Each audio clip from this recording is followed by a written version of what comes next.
Welcome, dear subscribers and curious listeners of my channel.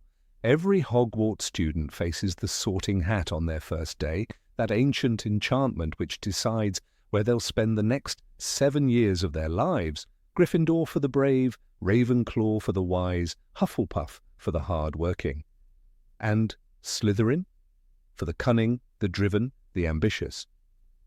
While the other houses are often bathed in public approval, Slytherin has been left in the shadows. The reason? A dark legacy and a questionable reputation. But is it truly justified? Let's explore together why the qualities of Slytherin are ones we all might need, and why this house may not be as evil as it's been painted. Enjoy the journey.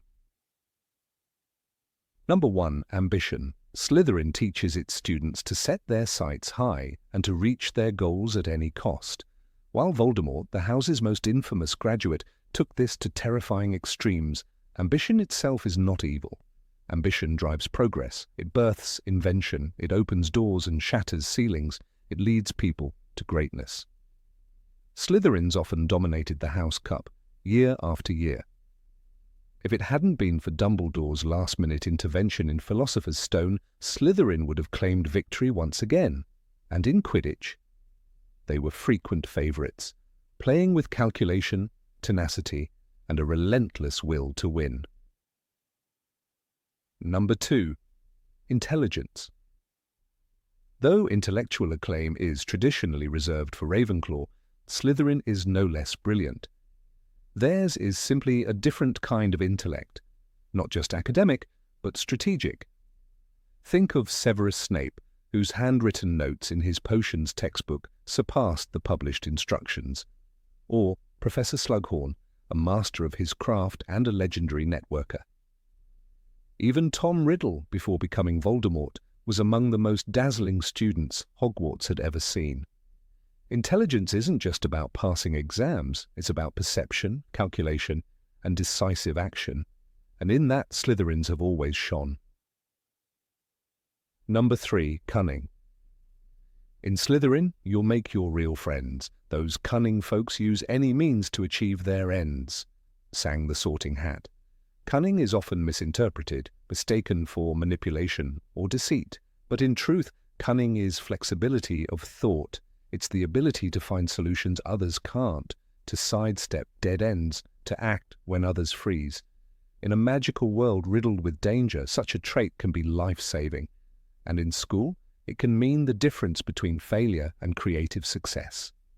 Number 4. Slytherins are always one step ahead.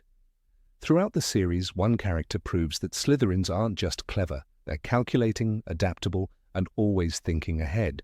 That character is Draco Malfoy. In Half-Blood Prince, Draco orchestrated an elaborate assassination attempt on Dumbledore. He used the Room of Requirement to hide, employed Polyjuice Potion, and enlisted other students to carry out his plan, all while staying just beyond the grasp of Harry, who was practically breathing down his neck. Draco wasn't a cartoon villain. He was a young man with a plan, intelligence, and the courage to follow through. And he wasn't the only one. Slytherin is full of such long game players. Number 5. Determination. The gift of Slytherin that often goes unnoticed. Their relentless determination. Take Severus Snape, a legendary double agent, misunderstood until the very end. Only in the final moments of the saga do we learn that he had been risking his life all along for the son of the woman he loved. He never asked for thanks. He didn't crave recognition. He simply kept doing what he believed was right, every day, for years. That kind of endurance is rare, and it's a quality worthy of pride, whether in Hufflepuff, Gryffindor, or Slytherin. Number 6. Self-control. Severus. Snape was surrounded by enemies. At school, the marauders mocked him daily. As a teacher, most students feared or disliked him, and yet he never snapped. He absorbed every insult, every cold glance, and carried on. His greatest weapon wasn't his wand, it was his silence. He's been a double agent for years, Dumbledore once told Harry. That role required perfect control. One wrong word, one slip of anger, and Snape would be dead. But he held the mask, always. Even under the Dark Lord's gaze, Snape showed nothing. He brewed poisons without blinking, attended meetings without revealing fear. He even killed Dumbledore on command and without letting the world know his heart was breaking. That wasn't cruelty, that was discipline. He buried his pain deep because the mission demanded it, because Harry's life depended on it. And until the very end, no one could say what Severus Snape truly felt. That level of self-control isn't just for spies, it's for anyone facing fear, pressure, or chaos. In the classroom, during exams, in fights with friends, it keeps your head clear. Slytherins learn it early. They don't show their cards. They don't lash out. They think first. And in a school like Hogwarts, where emotions run wild and danger is real, that control can mean the difference between disaster and survival. Number 7, leadership skills. Before he became Voldemort, Tom Riddle was magnetic. Teachers admired him, students followed him, even Dumbledore saw his charm, though he never trusted it. Tom didn't need force to lead. He used presence, words, and a carefully crafted mask of perfection. "You'll go far, Tom," Slughorn once said, proud of the boy in his club. And he did, too far, but that only proves the strength of his leadership. He didn't rule with fear at first. He led through vision, through influence. He built a following long before he ever cast a dark spell. Draco Malfoy, too, led in his own way. He wasn't loved, but he was followed. Crabbe and Goyle obeyed him, not just because of loyalty, but because Draco knew how to command. He took charge during chaos. He gave orders. Even when afraid, he didn't show it. In The Half-Blood Prince, he organized a mission under enormous pressure. That took more than arrogance. That took authority. "You're scared," Harry told him. But Draco kept going anyway. That's what leaders do. Leadership isn't about being loud. It's about being clear, about knowing what needs to be done, and making others believe it too. Slytherins know how to do that. If paired with the right cause, their natural command can move mountains. In school, it means guiding a group through a tough assignment or taking control during a crisis. Later in life, it means building something greater than yourself. Not for power, but because you can. Number 8. Determination. Bellatrix. Lestrange never wavered. Her eyes burned with madness, yes, but behind that fire was purpose. She didn't hesitate, didn't question, didn't stop. Her goal was clear: serve the Dark Lord at any cost. That kind of unbreakable drive made her Voldemort's most feared follower. She dueled with the power of obsession, with the full force of her purpose behind every curse. "I killed Sirius Black," she screamed, not in regret, but in triumph, because she had done what she set out to do. Ruthless, yes, but undeniably focused. On the other side of the same coin stood Horace Slughorn. He wasn't mad, he wasn't violent, but he was just as goal-oriented. Slughorn built a network of influence carefully, patiently, like crafting a potion. He remembered names, tracked talent, and invested in futures. From Harry to Hermione to Tom Riddle, he saw potential and aligned himself with it. "You mustn't think I'm not fond of you," he told Harry, "but I value my life." Even his self-preservation was deliberate, part of a longer plan. That was his ambition: safety, prestige, and power through people. Slytherin ambition isn't always loud. It doesn't need to be. It's the quiet engine behind the scenes, pushing forward while others hesitate. In school, that means knowing what you want: top marks, captain of the team, the slug club, and going after it with everything you've got. It means not drifting, not guessing, just choosing and achieving, and there's no better magic than that. Number 9, practicality. Gryffindors chase glory, Slytherins calculate outcomes. That's the difference. When Lucius Malfoy chose to align with Voldemort, it wasn't about belief. It was about power, protection, position. He supported the side that promised him influence, and when that side began to fall, Lucius quietly retreated. He didn't charge into battle. He stayed alive. He kept his family intact. Say what you will about his morality, but his decisions were practical. Slytherins think in terms of gain and risk. They don't duel unless the odds are right. They don't volunteer unless it leads somewhere. Even Draco, when faced with a broken cabinet and mounting pressure, didn't confess, didn't collapse. He adjusted. "I have to do this," he told Snape. Not because he wanted to, but because he had no other path. Practicality isn't heartless. It's survival wrapped in reason. In class, this trait becomes gold. A practical student knows when to study and when to rest. They don't burn out. They don't waste effort on pointless duels or reckless crusades. They choose their moments. Horace Slughorn taught potions, not with inspiration, but with efficiency. He praised those who worked smart, not just hard. "My boy," he'd say, "why brew blindly when the answer is on page 10? That's Slytherin, quietly correct, efficiently brilliant. Practicality doesn't make you cold, it makes you effective. In a world full of distractions, monsters, and magical disasters, the student who thinks before acting, who plans before casting, is the one who walks away with both the prize and the peace of mind. That's the Slytherin way, and it's worth learning. Number 10. Loyalty. Loyalty in Slytherin is quiet. It isn't loud or showy. It doesn't wear a badge or carry a banner, but it's deep. Severus Snape didn't just love Lily Potter, he built his entire life around protecting her son. He endured suspicion, hatred, isolation, all for a promise. "Always," he said, and with that single word, he rewrote the meaning of loyalty for an entire generation. He didn't need applause, he needed to keep Harry alive. Snape's loyalty was brutal, it broke him. Yet it never wavered, even when Harry called him a coward, even when Voldemort trusted him, even when Dumbledore asked him to do the unthinkable. He obeyed, because loyalty isn't easy. It means standing where no one sees you, holding the line when no one thanks you. That's what Slytherins understand. True loyalty doesn't seek glory, it seeks purpose. Narcissa Malfoy showed a different kind. She loved her son more than her fear of the Dark Lord. When she lied to Voldemort in the Forbidden Forest, "Is he alive?" she whispered, and Harry nodded. She didn't hesitate. She chose Draco.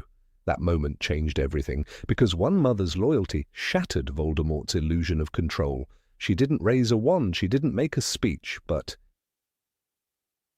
she turned the tide of the war with a single, whispered betrayal of evil. This is the loyalty Slytherins carry. It doesn't burn bright, it burns long. It's not about being everyone's friend. It's about being someone's rock. In a world full of shifting alliances, the Slytherin kind of loyalty is rare and precious. And every student, no matter their house, would do well to learn its power. Number 11. Caution. Caution runs through Slytherin blood like a quiet spell. Silent, deliberate, powerful. Draco Malfoy, in his 6th year, was given an impossible task: kill Albus Dumbledore. But Draco didn't charge in with wands blazing. He plotted. He tested the vanishing cabinet. He watched. He waited. He knew rushing meant failure. Even if his plan faltered, the instinct behind it was pure Slytherin: avoid risk, stay hidden, act only when ready. Then there was Severus Snape. The man played the most dangerous role in the war, dancing between two sides, never revealing which way he leaned. "You do not want me as your enemy," he warned Harry in The Half-Blood Prince. Snape survived because he was cautious. Every move, every word was measured. He lied without blinking, and he lived with secrets no Gryffindor would dare carry. His caution saved not only himself, but Harry. And it gave the Order a spy Voldemort never truly uncovered. The cautious mind doesn't leap. It studies. Slytherins don't rush into curses or dark alleys unless they know how to come out alive. This isn't fear, it's calculation. In a school where stairs shift and books bite, where potions explode and forests whisper, caution is more than helpful, it's survival. A single misstep in the wizarding world can cost everything. Ron once drank poisoned mead. Katie Bell touched a cursed necklace. Neither were Slytherins. They didn't know what danger smelled like until it was too late.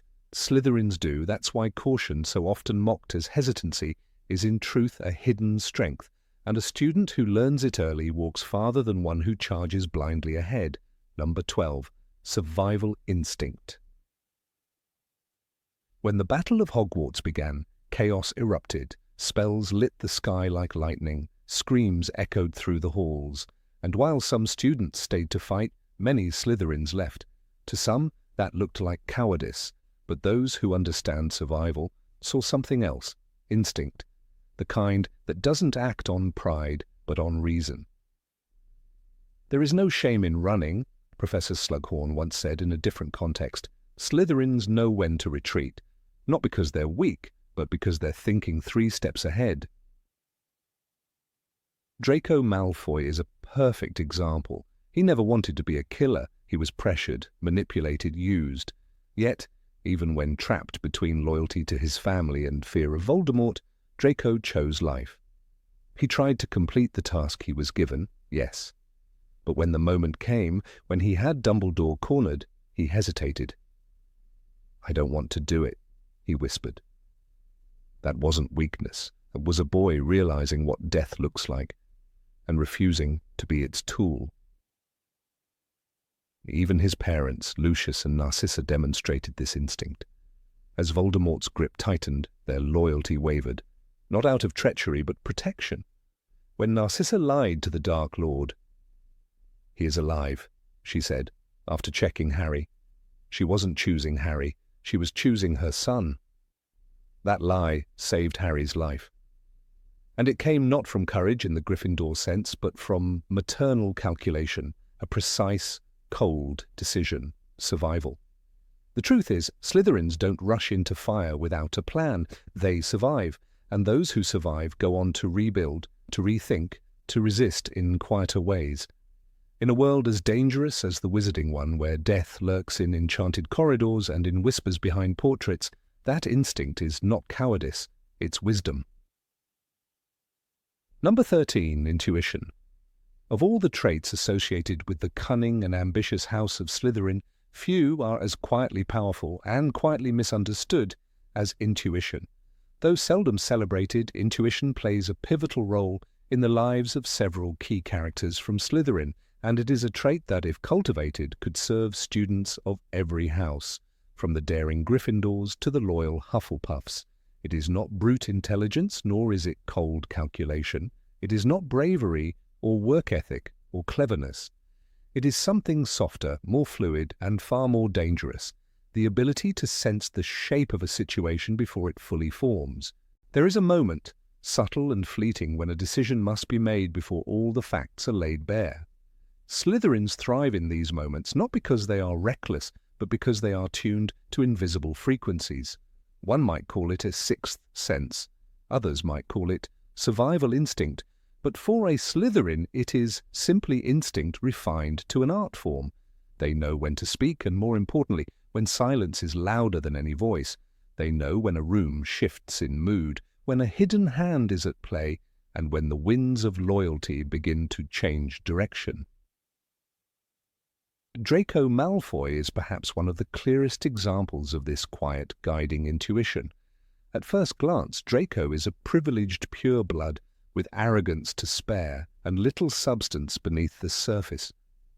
But look closer, especially in the final books, and one finds a boy haunted not by guilt, but by the suffocating sense that he is being pulled into something monstrous. When Voldemort installs himself in Malfoy Manor, it becomes more than a matter of family pride. Draco, no longer basking in the glow of the Dark Lord's approval, becomes uneasy.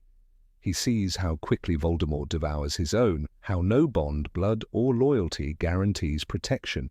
He doesn't need to witness betrayal firsthand. He feels it coming like a storm.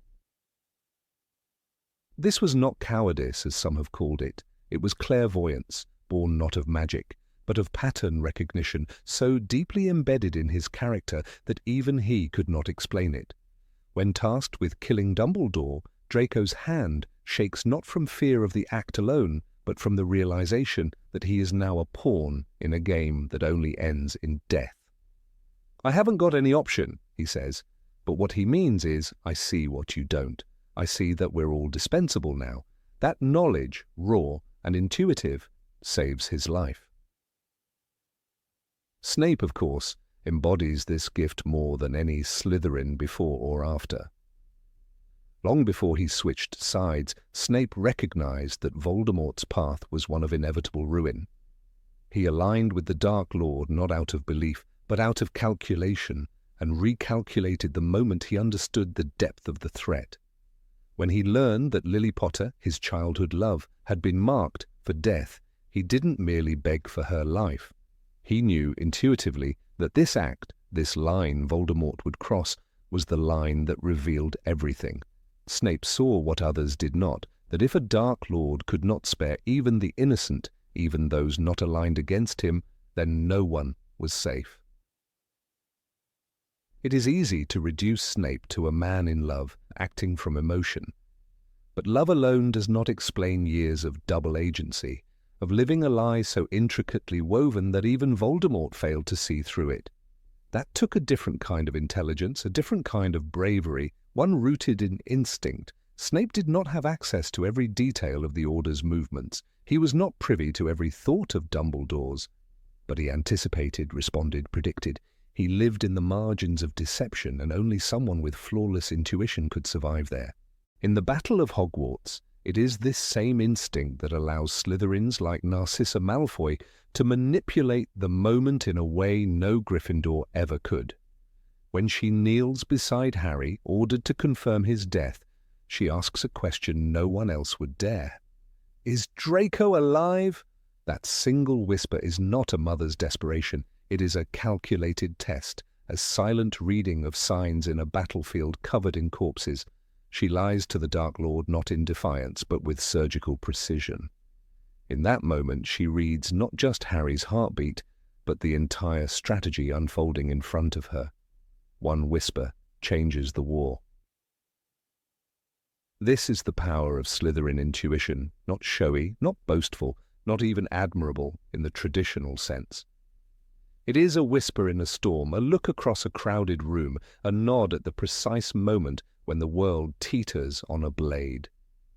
Other houses have their virtues, and they are vital, but none possess this nearly invisible gift. Ravenclaws pursue knowledge, Hufflepuffs build community, Gryffindors run headfirst into fire, but Slytherins feel the heat rising and know which way to run before the flame touches skin.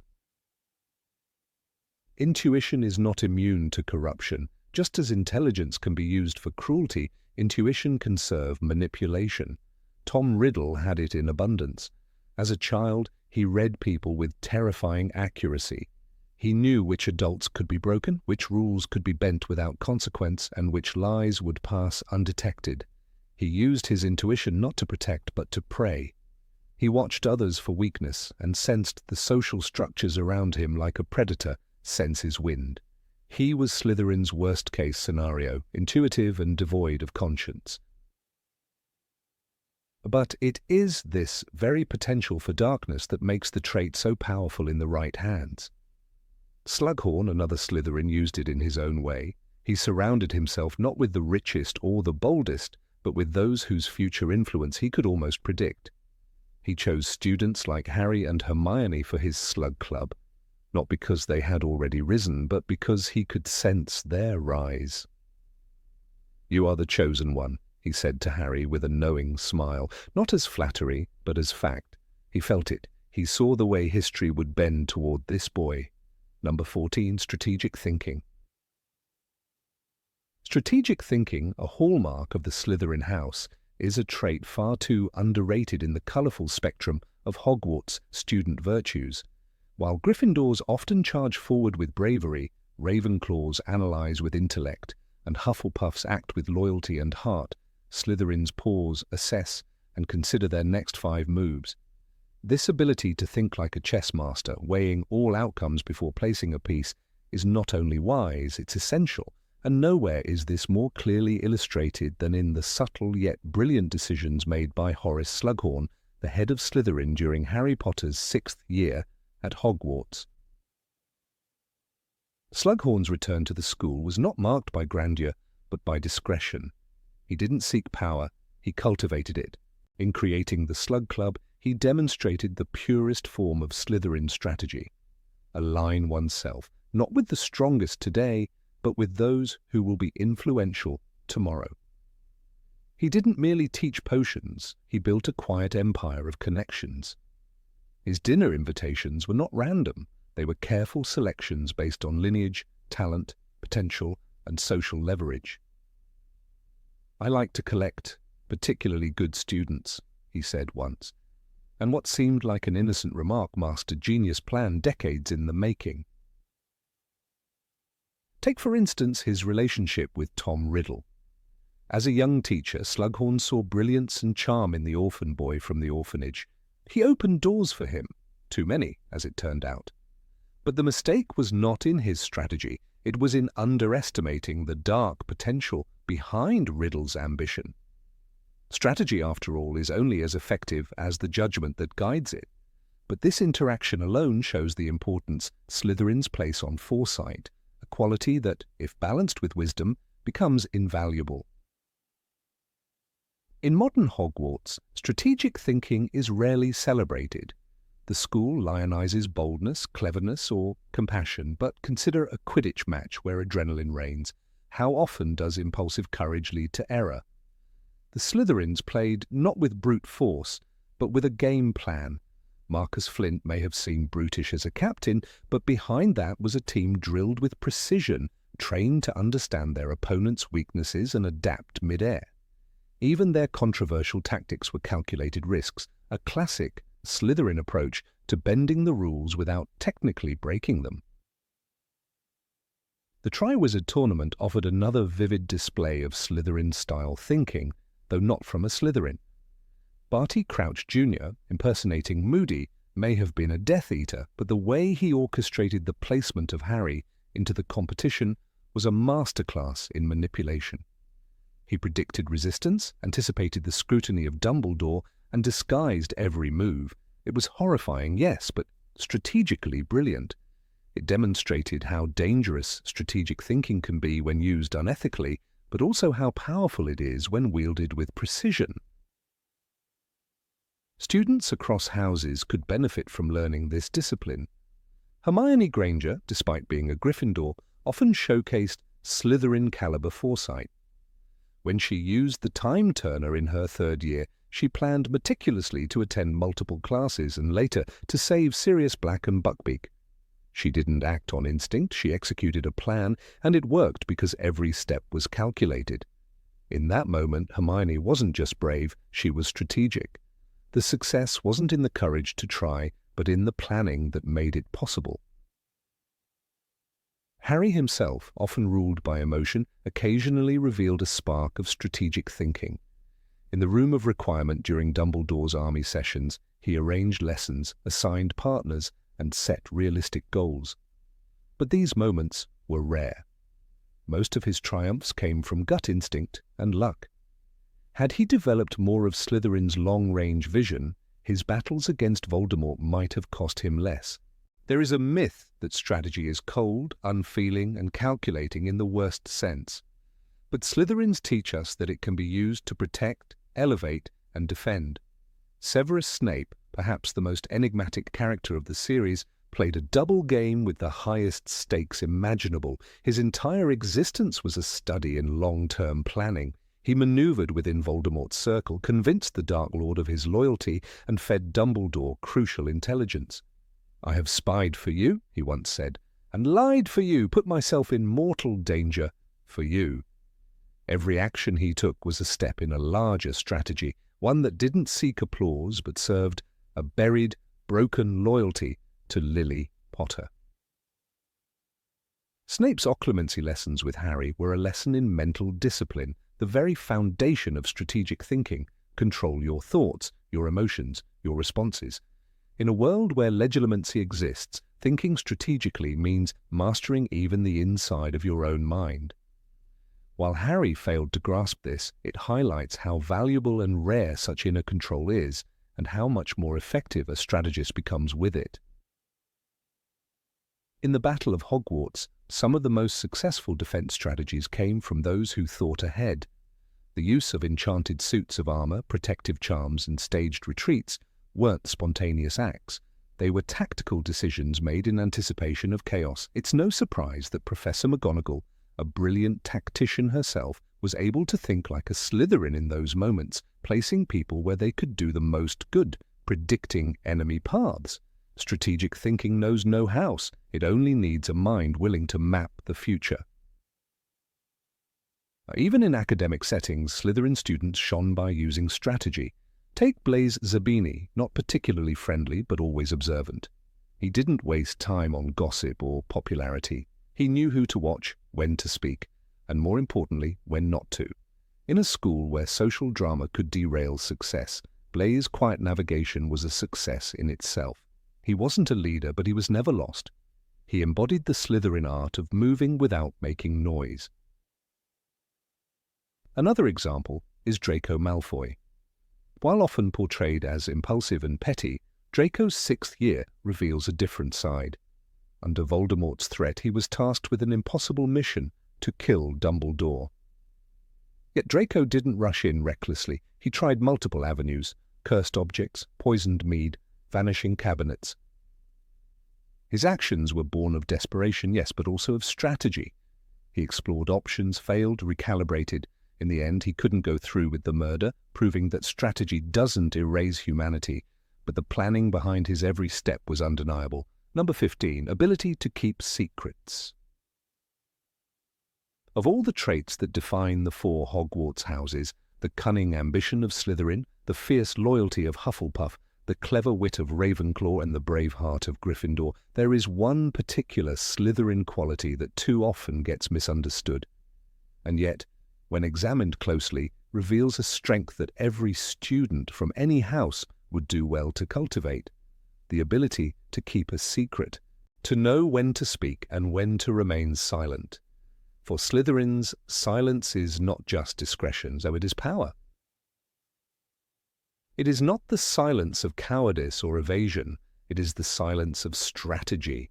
It is Severus Snape walking the halls of Hogwarts with secrets etched into every step. It is the silence of a man who had pledged his life to one cause, only to secretly pledge it to another, and never once did his mask slip. While the rest of the wizarding world called him traitor, murderer, Death Eater, spy, only Dumbledore knew the truth. And Dumbledore, in turn, asked him to keep even that hidden. "You are a braver man than I, Severus," the headmaster once told him. And yet, bravery alone was not what kept Snape's secret alive. It was discipline, the kind Slytherin teaches from day one. Untold. Slytherins learn early that power lies in restraint, that a word spoken cannot be unsaid, that a whisper to the wrong ear can undo years of work. This isn't mere paranoia, it's pattern recognition. Whether through family upbringing or house culture, Slytherin students grow up understanding that what you know matters, but what others think you know matters more. And if you can hold your tongue when others can't, you can hold your ground even in a storm. It was this very lesson that allowed Draco Malfoy to survive the darkest year of his life. In his 6th year, Draco was chosen for a mission no 16-year-old should bear: to kill Albus Dumbledore. He could have cracked, he could have run to the professors, begging for protection, he could have boasted, as other boys might, flaunting his importance to gain status. He did none of these things. He did not tell his friends, he did not tell Snape. He walked through each day carrying the weight of an impossible task, unable to speak the truth, even to those who might have helped him. That silence, born of fear, pride, and Slytherin conditioning, was ultimately what kept him alive. Compare this to Gryffindor, a house that values action and often champions honesty. These are noble virtues, but they come with a price. Harry Potter himself, brave to the core, had a tendency to speak before thinking.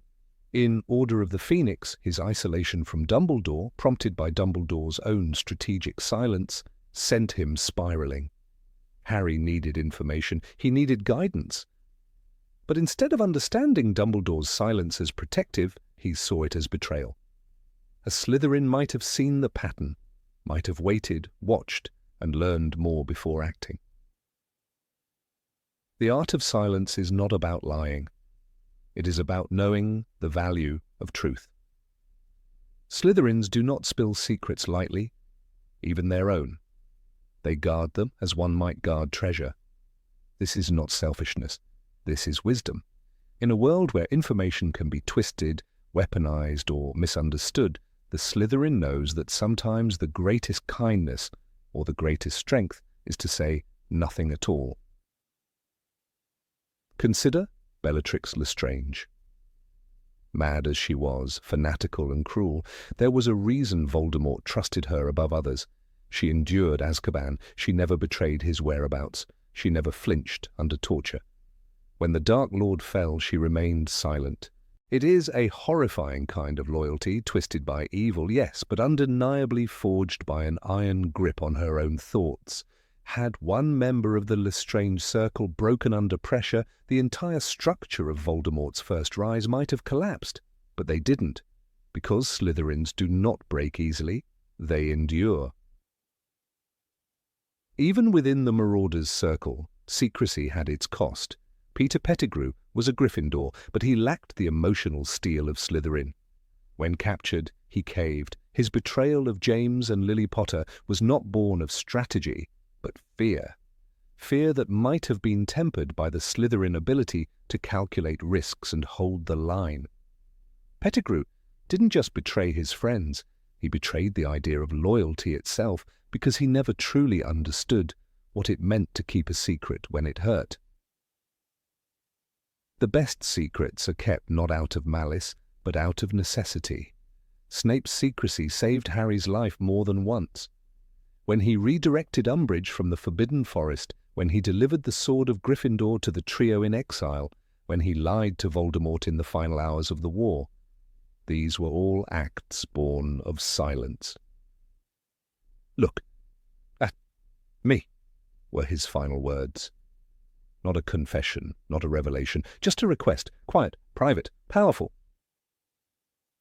The Hogwarts founders each cherished a virtue, bravery, intelligence, loyalty, ambition, but none spoke specifically of wisdom, and yet wisdom weaves through all of them, and often wisdom sounds like silence. Hermione Granger, for all her Ravenclaw-worthy brilliance, learned this lesson slowly. Her early years were marked by a need to correct, to reveal, to share knowledge. But by the time the trio was hunting Horcruxes, Hermione had learned the Slytherin art of discretion. She kept the secret of the taboo. She read books and destroyed them without ever saying aloud what they contained. Her silence saved them more than once. There is something almost priestly about the way Slytherins keep secrets. As if once you confess something to them, it becomes sacred. Narcissa Malfoy lied to Voldemort's face in the Forbidden Forest. She said Harry was dead, because Harry whispered in her ear that Draco was alive. She didn't tell Voldemort. She didn't tell Bellatrix. She didn't flinch. That was not cowardice. That was motherly instinct honed by Slytherin teaching. Protect what matters, and tell no one what you don't need to. Number 16, adaptability. The dungeon halls of Slytherin have always echoed with a reputation of ambition and cunning, but too often these traits are misunderstood as inherently dark. What remains largely ignored is the faculty that links them all together, the subtle but critical gift of adaptability. To survive, to shift one's tactics under pressure, to alter perspective when the old one no longer serves, these are not only survival skills, but triumphs of intelligence. And nowhere in the saga of Harry Potter is this gift more evident or more underappreciated than in the characters born under the green and silver banner. It is a trait every Hogwarts student, regardless of house, could benefit from.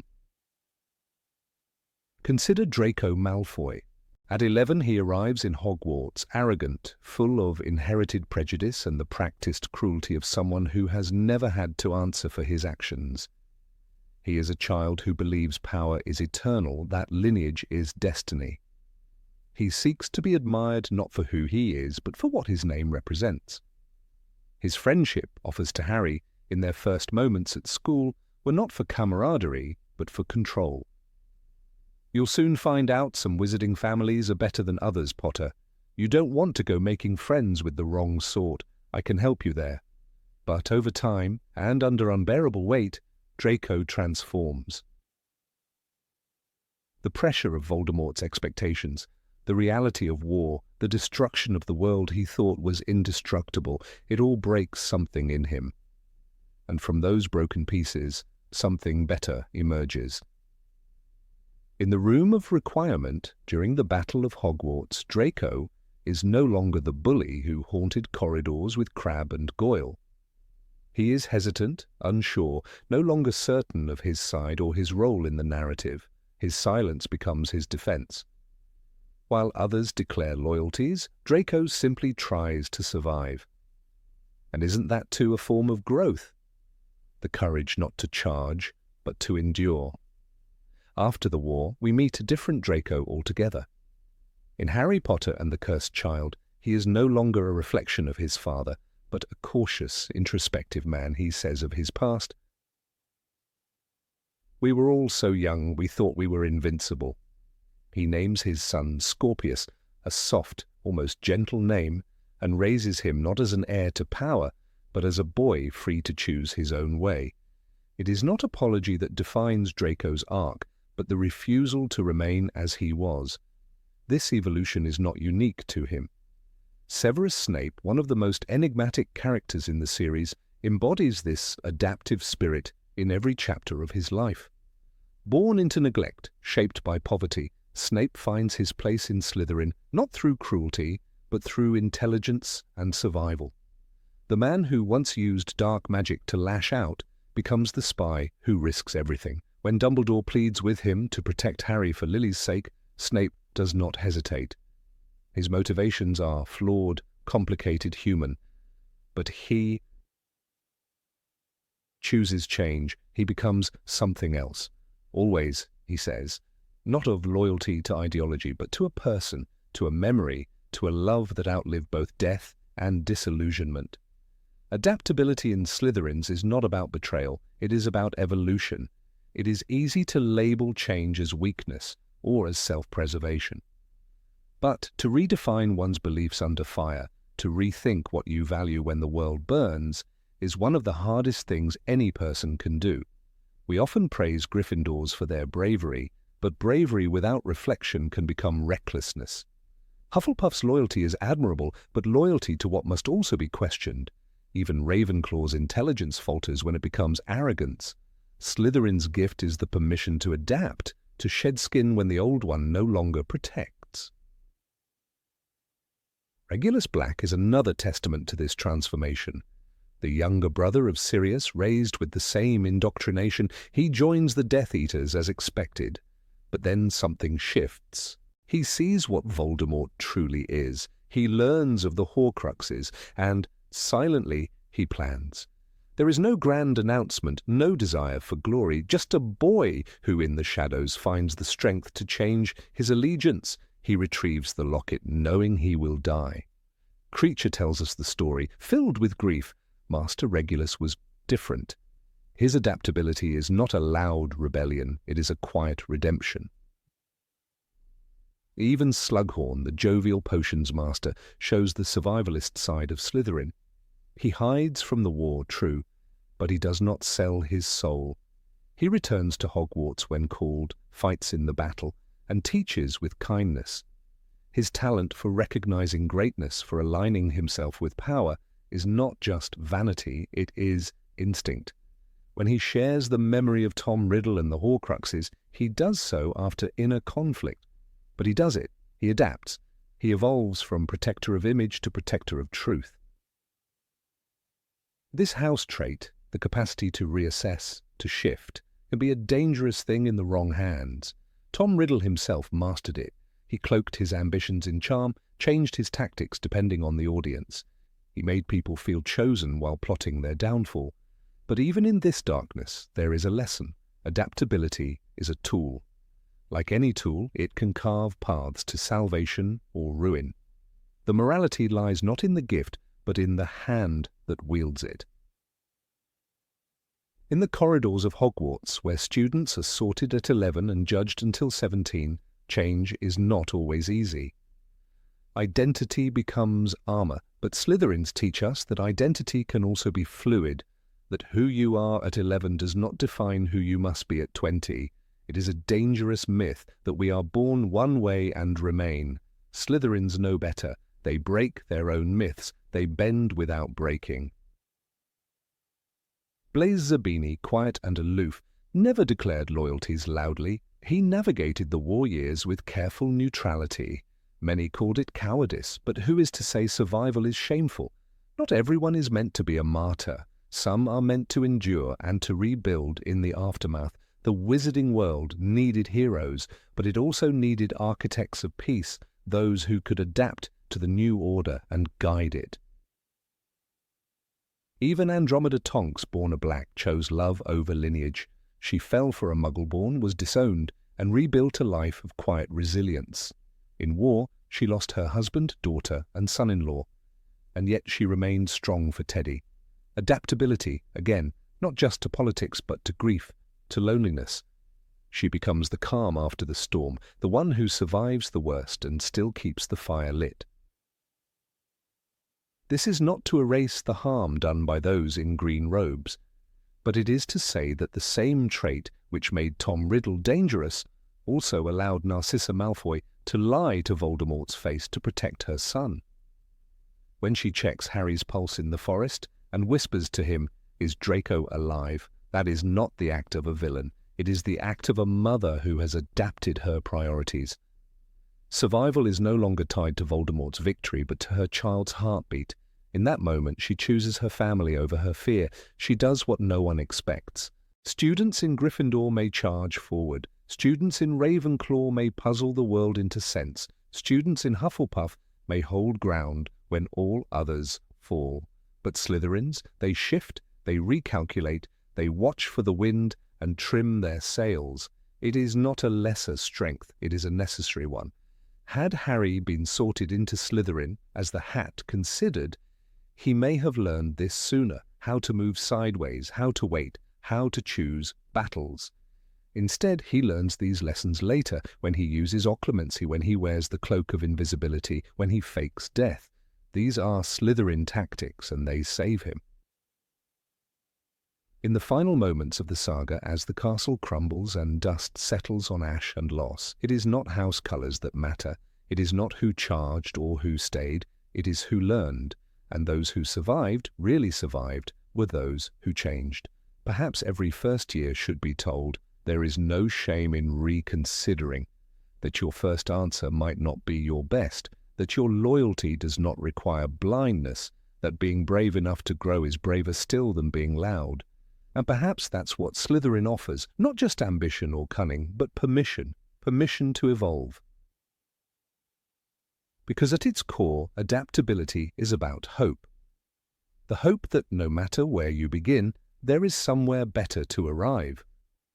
And every student in Hogwarts deserves to carry that hope with them, even if it comes from the dungeons, even if it wears green. Number 18, Charisma. In the shadowy corridors beneath the Black Lake, Slytherin House cultivated more than cunning and ambition. It crafted something quieter, subtler, and perhaps more powerful than brute magical skill or even courage. Charisma. That inexplicable magnetism that makes people listen, watch, and, knowingly or not, follow. In a castle where every hallway buzzes with rivalry and whispered secrets, this trait was not merely an advantage, it was a weapon. It could bend opinions, secure trust, and open doors that remained closed to brute force or raw intellect. While Gryffindors burn with light, Slytherins smoulder. Their charm doesn't shout, it whispers, but it is precisely this controlled blaze that other students at Hogwarts could benefit from understanding, and perhaps emulating. Tom Riddle, even as a boy, did not need to demand attention. He simply entered a room, and silence followed. Professors admired his intelligence, classmates envied his grace. He had no need to raise his voice or boast of his achievements. He was the most brilliant student ever seen at Hogwarts, Dumbledore once said with a touch of reluctance. His charisma wasn't warm, it chilled, but it was undeniable. He convinced an entire generation of students and adults alike to believe in a distorted dream, cloaking horror in eloquence. It wasn't his power that first drew people to him, it was his presence. This influence wasn't rooted in empty charm. Riddle tailored his words with surgical precision. He understood what people needed to hear and crafted his responses like a master tailor fits a suit. He never spoke more than necessary. When young Riddle asked Dumbledore, "I can speak to snakes, they find me, they whisper," he said it not as a confession, but a performance, a carefully controlled reveal. He drew his listener in, made the strange seem mystical. Even in this early moment, his charisma wasn't about likability, it was about control. But not all Slytherin charisma is dangerous. Horace Slughorn presented the other side of this talent, magnetic, generous, and oddly humble for someone who so adored prestige. Slughorn's gatherings were not parties, they were webs. And yet no one felt ensnared. His charisma functioned through warmth and flattery, the gentle touch of a man who knew your name, your ambition, and how to nudge it just enough to keep you coming back. "You mustn't think I'm not pleased to see you, Harry, dear boy," he'd exclaim with genuine delight, and somehow even the wary felt valued.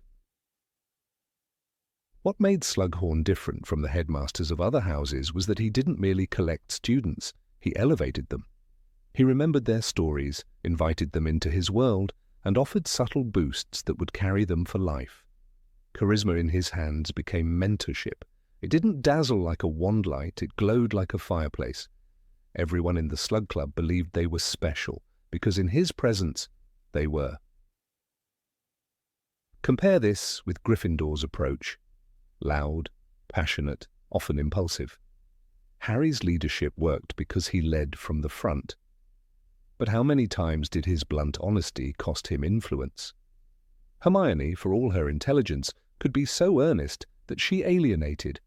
Ron lacked the confidence to carry a room. Ravenclaws prided themselves on wit, but often forgot that cleverness without connection can fall flat.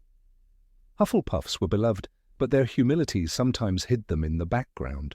Slytherin students, by contrast, knew how to be seen, how to craft attention without begging for it. Charisma allowed Draco Malfoy to exert influence far beyond his skill level. Though often foolish and cruel, he was never ignored. He had the posture of entitlement, the cadence of certainty. Even when wrong, he sounded convincing. This made him dangerous, yes, but it also gave him power. Other students gravitated toward him, not because they loved him, but because he projected strength. In a school built on competition, that facade was enough. "You'll soon find out that some wizarding families are better than others, Potter," he said on their first meeting. Not just a threat, but a statement designed to provoke, test, and define. He lost Harry, but he gained followers. Even Snape, with all his bitterness, possessed a brand of charisma. His presence chilled the dungeons. He rarely raised his voice. He didn't need to. His authority came from intensity, and students responded, even if it was through fear. "Turn to page 394, he would murmur, and the room obeyed. He didn't care to be liked, but he knew how to be unforgettable. His charisma was not in charm, but command. It forced respect, even when affection was absent. Charisma is not about being loud or likable. It is about impact. And in Hogwarts, where alliances shifted like staircases, where rivalries could last lifetimes, being able to affect others was more valuable than being right or good. Students who had it, like Pansy Parkinson, who could rally a room with a raised eyebrow and an offhand comment, wielded social influence that teachers often underestimated. That influence could shape group dynamics, test loyalties, even tip House Cup results. Charisma shaped behavior more subtly than magic ever could. Slytherins also understood timing. Blaise Zabini rarely spoke, but when he did, People listened. His charm lay not in volume, but in selectivity. In a room of chatter, silence can draw more attention than shouting. He dressed impeccably, moved gracefully, and rarely revealed his thoughts. That mystique was its own kind of charm. People projected depth onto him because he gave them little to contradict.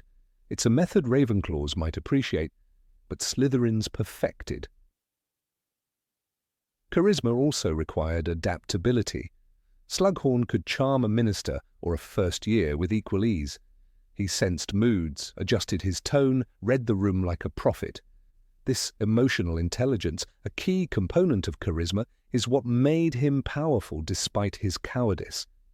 When Harry brought up the Horcrux memory, Slughorn didn't snap or scold. He deflected, softened, sighed. He tried to escape without confrontation. Even in resistance, he was smooth. "I don't know anything about such things, and I wouldn't tell you if I did." Yet that reluctance was cloaked in sorrow, not threat. Contrast this with Luna Lovegood, a Ravenclaw of immense emotional depth, but limited charisma. She was beloved eventually, yes, but often mocked first. Her truth lacked filter. A Slytherin would have worn her insights like jewelry, revealed sparingly and with mystery. Luna had vision, but with charisma she might have moved mountains sooner. There's also the matter of performance. Slytherins, more than others, understood their audience. They knew that the wizarding world, like the Muggle one, responds to presentation. Tom Riddle's perfect posture, Slughorn's velvet robes, Malfoy's measured drawl, these were not accidents, they were strategies, and they worked. In an academic setting where students are constantly evaluated by peers, professors, and magical creatures alike, presentation matters. Charisma helped bridge divides. When Harry used Felix Felicis to retrieve Slughorn's memory, he didn't command, he charmed. Slughorn, weakened by guilt and fear, needed to feel seen, forgiven. The potion made Harry more Slytherin that night, fluid, persuasive, magnetic. He listened, joked, flattered. He succeeded not with force, but charisma. Slughorn moved, gave up the memory with trembling hands. "Don't think badly of me," he whispered. It was charm, not courage, that saved the day. Other houses could learn from this. Gryffindor teaches bravery. Slytherin teaches influence. But what use is valor if no one listens? What use is wisdom if you cannot connect? Charisma is the glue between ideas and action. In battles of wit, loyalty, or strength, it is often the charismatic who rally the crowd, diffuse the tension, win the room. At Hogwarts, where even ghosts have opinions and portraits can argue back, the ability to shape perception is nearly as vital as spellcasting. Charisma also builds protection. Students like Cedric Diggory had natural grace, but imagine if he'd added a layer of Slytherin calculation. Perhaps he wouldn't have died. Perhaps he'd have questioned more. Perhaps with a Slytherin's wary charm, he'd have known when to step back. Even goodness needs an edge. And Slytherin charisma provides one. The Sorting Hat recognized this. "Slytherin will help you on your way to greatness," it said to Harry, not just through ambition, but through knowing how to be remembered. Harry, though placed in Gryffindor, never lost that echo. His ability to inspire, to lead Dumbledore's army, to unify even students who doubted him, these were gifts rooted as much in charisma as courage. Students like Ginny Weasley, who grew into her own force, also began to exhibit Slytherin charisma. She became confident, poised, sharp-tongued in just the right way. She didn't just earn respect, she commanded it. This wasn't by accident. She learned from battles, yes, but also from watching others who knew how to command attention without demanding it. Even in the final battle, charisma had its role. Voldemort's voice echoed through Hogwarts, not merely to threaten, but to tempt. "There is no need for more bloodshed," he promised, calm and coaxing. His words were honeyed poison, designed to seduce surrender. That's what charisma can do, make even evil seem elegant. Without resistance, it becomes gospel. But in the hands of the good, it can do the opposite, make courage contagious. Charisma, then, is not uniquely Slytherin, but they cultivate it better than anyone. It's in their tone, their bearing, their restraint. And for students across every house, from every background, in every era, learning how to carry oneself with intention, to speak with influence, to present one's strengths like a polished wand, this is no mere trait, it is an art, and the masters of it wear green and silver. Number 19, self-reliance. Of all the traits embedded in the foundation of the Hogwarts houses, few are as misunderstood as the Slytherin quality of self-sufficiency. Often reduced to a caricature of cold ambition or aloof pride, this trait reveals, when studied closely, a powerful capacity for inner strength. Self-sufficiency, being one's own anchor when the world begins to shift, is not only admirable but essential. In no student is this more clearly reflected than in Draco Malfoy during his 6th year at Hogwarts. While the world sees a boy born into privilege, what the pages of Half-Blood Prince quietly reveal is a young man carrying an unbearable weight alone. He was assigned a task meant for monsters, not schoolchildren, and yet he never asked for help. This unshakable sense of independence, though leading him down a dangerous path, becomes a testament to the Slytherin strength of standing tall without a safety net. The difference between arrogance and self-reliance is razor-thin in youth, and Draco danced that line like a tightrope walker over the abyss. From the outside, he was just Draco, smirking, sneering, flanked by Crabbe and Goyle. But as the war outside crept into the castle halls, a profound transformation began to unfold. Voldemort had given him a mission: assassinate Albus Dumbledore. This was no detention-worthy prank. It was a test of loyalty, ruthlessness, and resolve. Yet instead of collapsing under the weight of that impossible burden, Draco internalized it.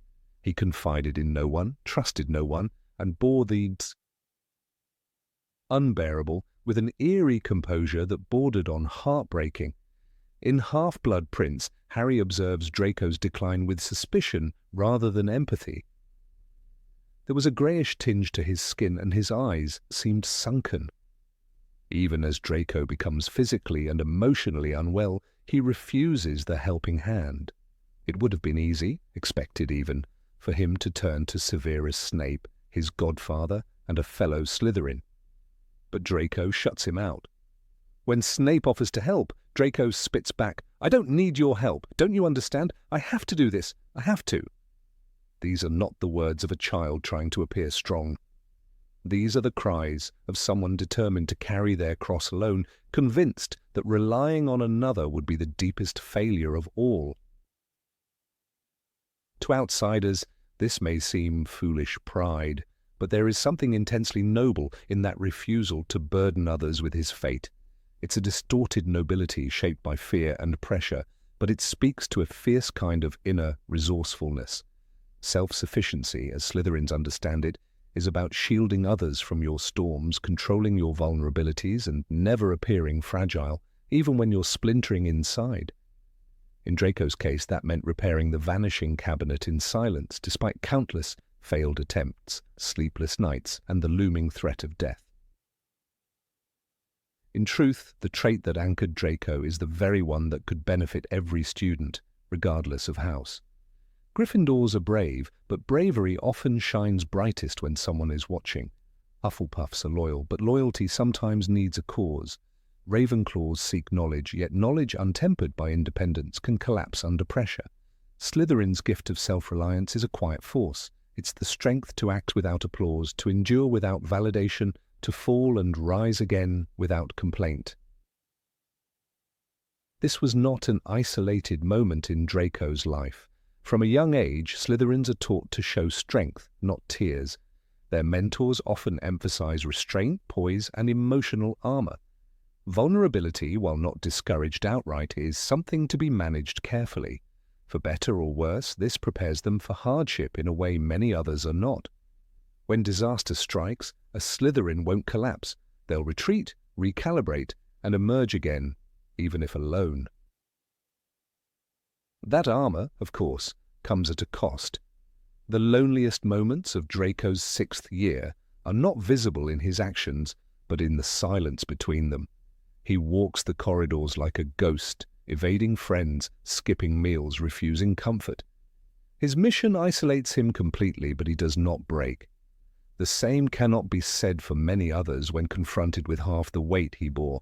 His resilience, while driven by fear, also reflects something else, a core belief that he, and only he, can and must see this through. And he almost does. Draco does what few believed he could. He fixes the cabinet. He infiltrates Hogwarts. He corners Dumbledore at one point. But in that moment, the tipping point between choice and consequence, he trembles.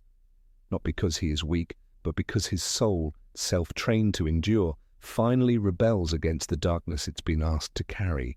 Even in that hesitation, his self-sufficiency remains intact. He does not beg the Death Eaters to finish what he could not. He simply stands frozen, shattered inside, yet still composed. This poise under pressure is rare, and while many point to Hermione Granger's intelligence, or Harry Potter's courage, or Neville Longbottom's unexpected bravery, few acknowledge that Draco Malfoy, flawed, misled, but deeply human, exhibited a strength no less worthy of respect. Self-sufficiency is not about victory. It is about holding yourself together when everything inside you is breaking. That lesson is universal. Imagine a Hufflepuff with Slytherin-level independence. Their loyalty would no longer require approval or reciprocation. It would be rooted in internal conviction. Or a Gryffindor who didn't just charge into danger, but who could weather solitude without the need for hero worship. Or a Ravenclaw whose pursuit of truth did not falter when mentors were absent. All houses could benefit from this quiet discipline, this inward strength that defines the best of Slytherin. When Luna Lovegood was ridiculed for her beliefs, she bore it with unshakable calm.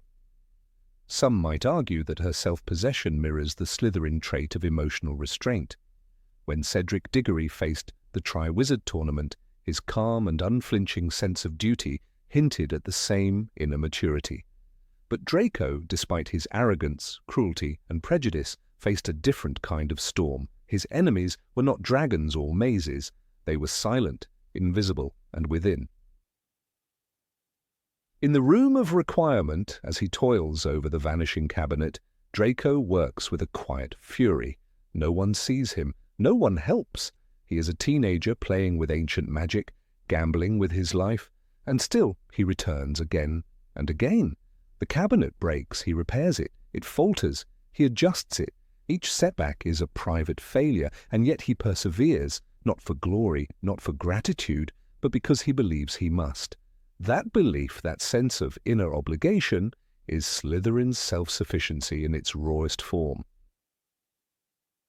What makes Draco's story even more poignant is that help was always available.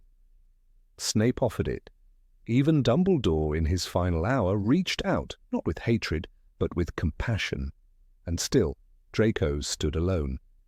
He had been conditioned, like many Slytherins, to see vulnerability as risk. To survive, he could not afford to lean. That is a brutal lesson, and yet one that teaches endurance. The ability to carry yourself when no one else will is not cruelty, it's survival.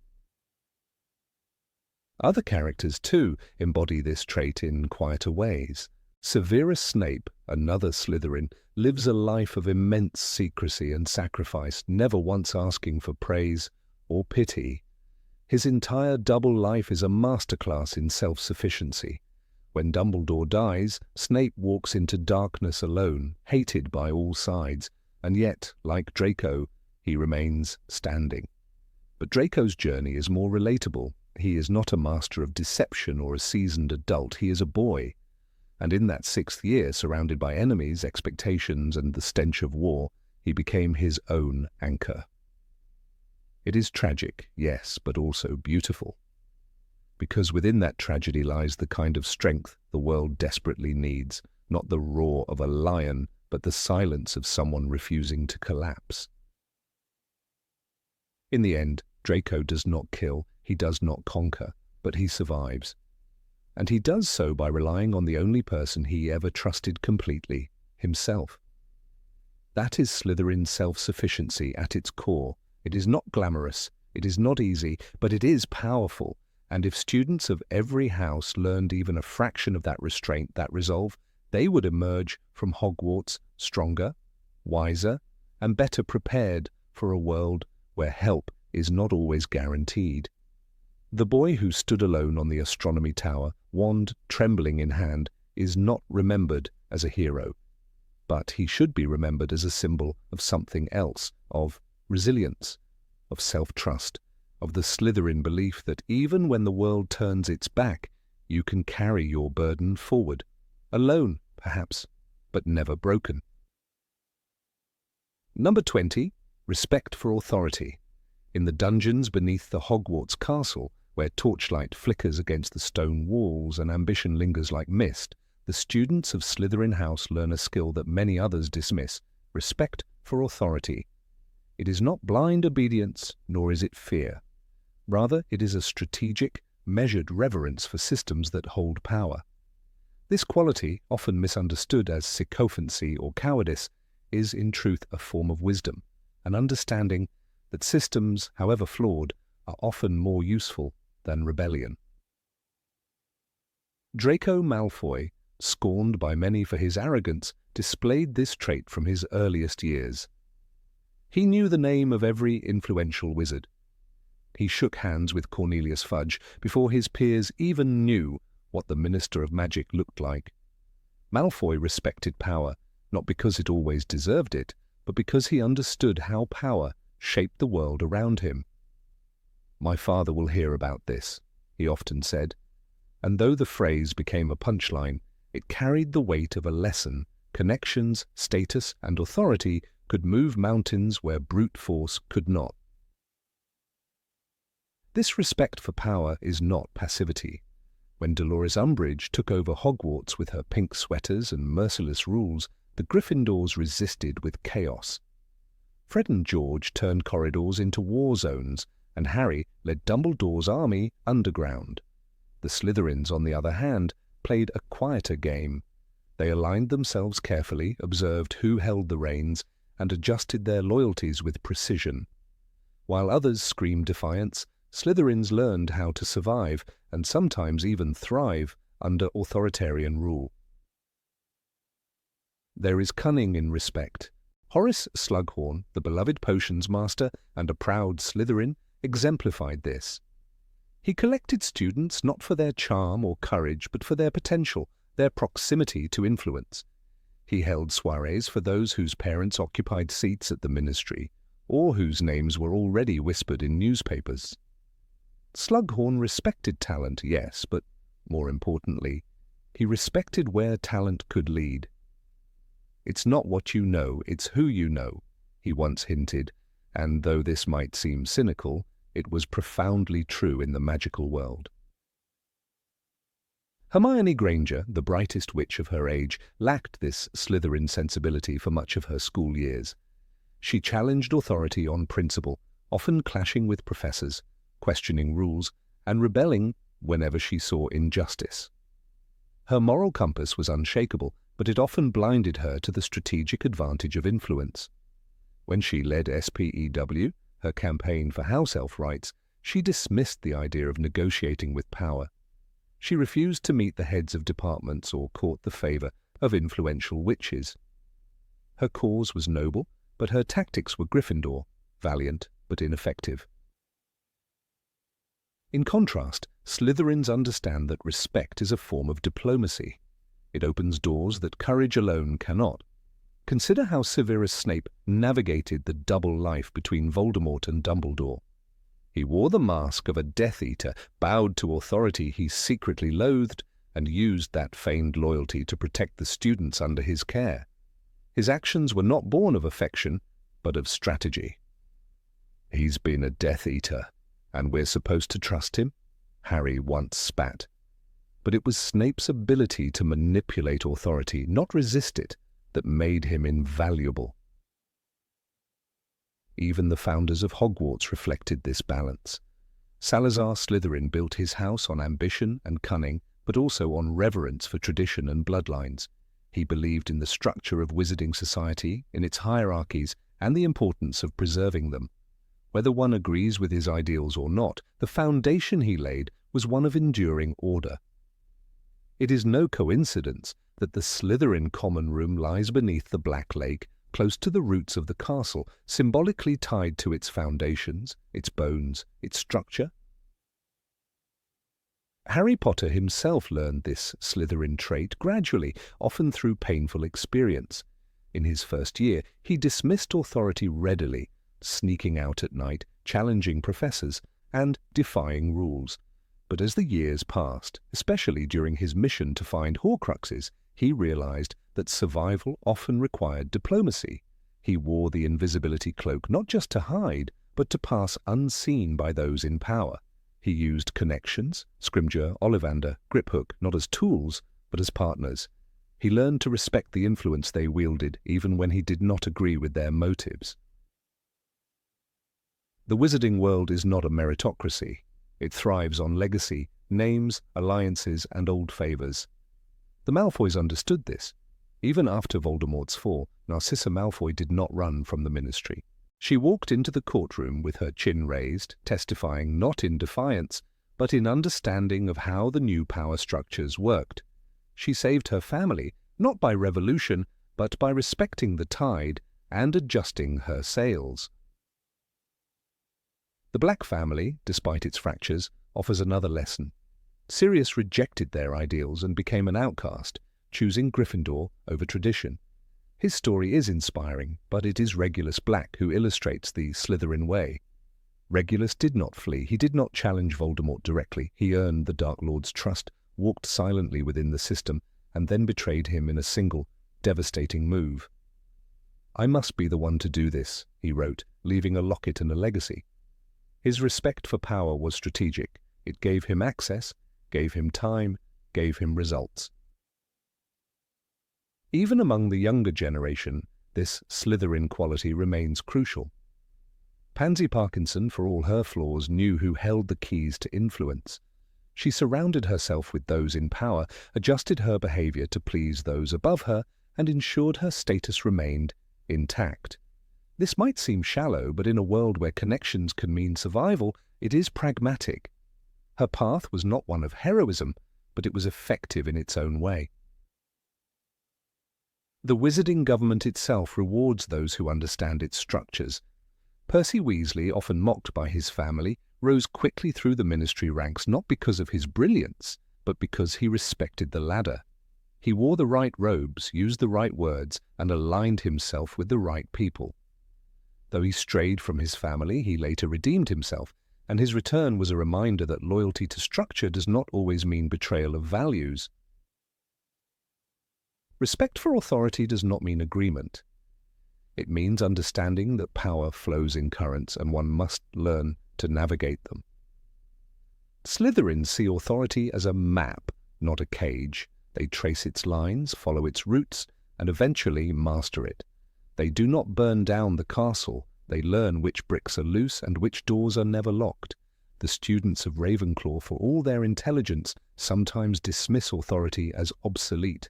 Their minds race ahead, leaving behind the practicalities of influence. Luna Lovegood, brilliant and insightful, was never interested in the politics of her world. Her ideas were revolutionary, but they rarely translated into change. A touch of Slytherin's respect for systems might have helped her voice find more grounded power.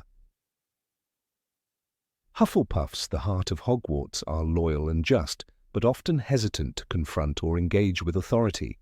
They work hard, follow rules, but rarely question the forces that shape them. Cedric Diggory, noble and fair, was respected by all, but he was a player in the Triwizard Tournament, not a master of the game.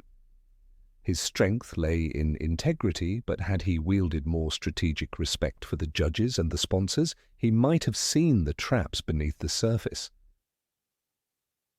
Even the Order of the Phoenix could have benefited from Slytherin's approach.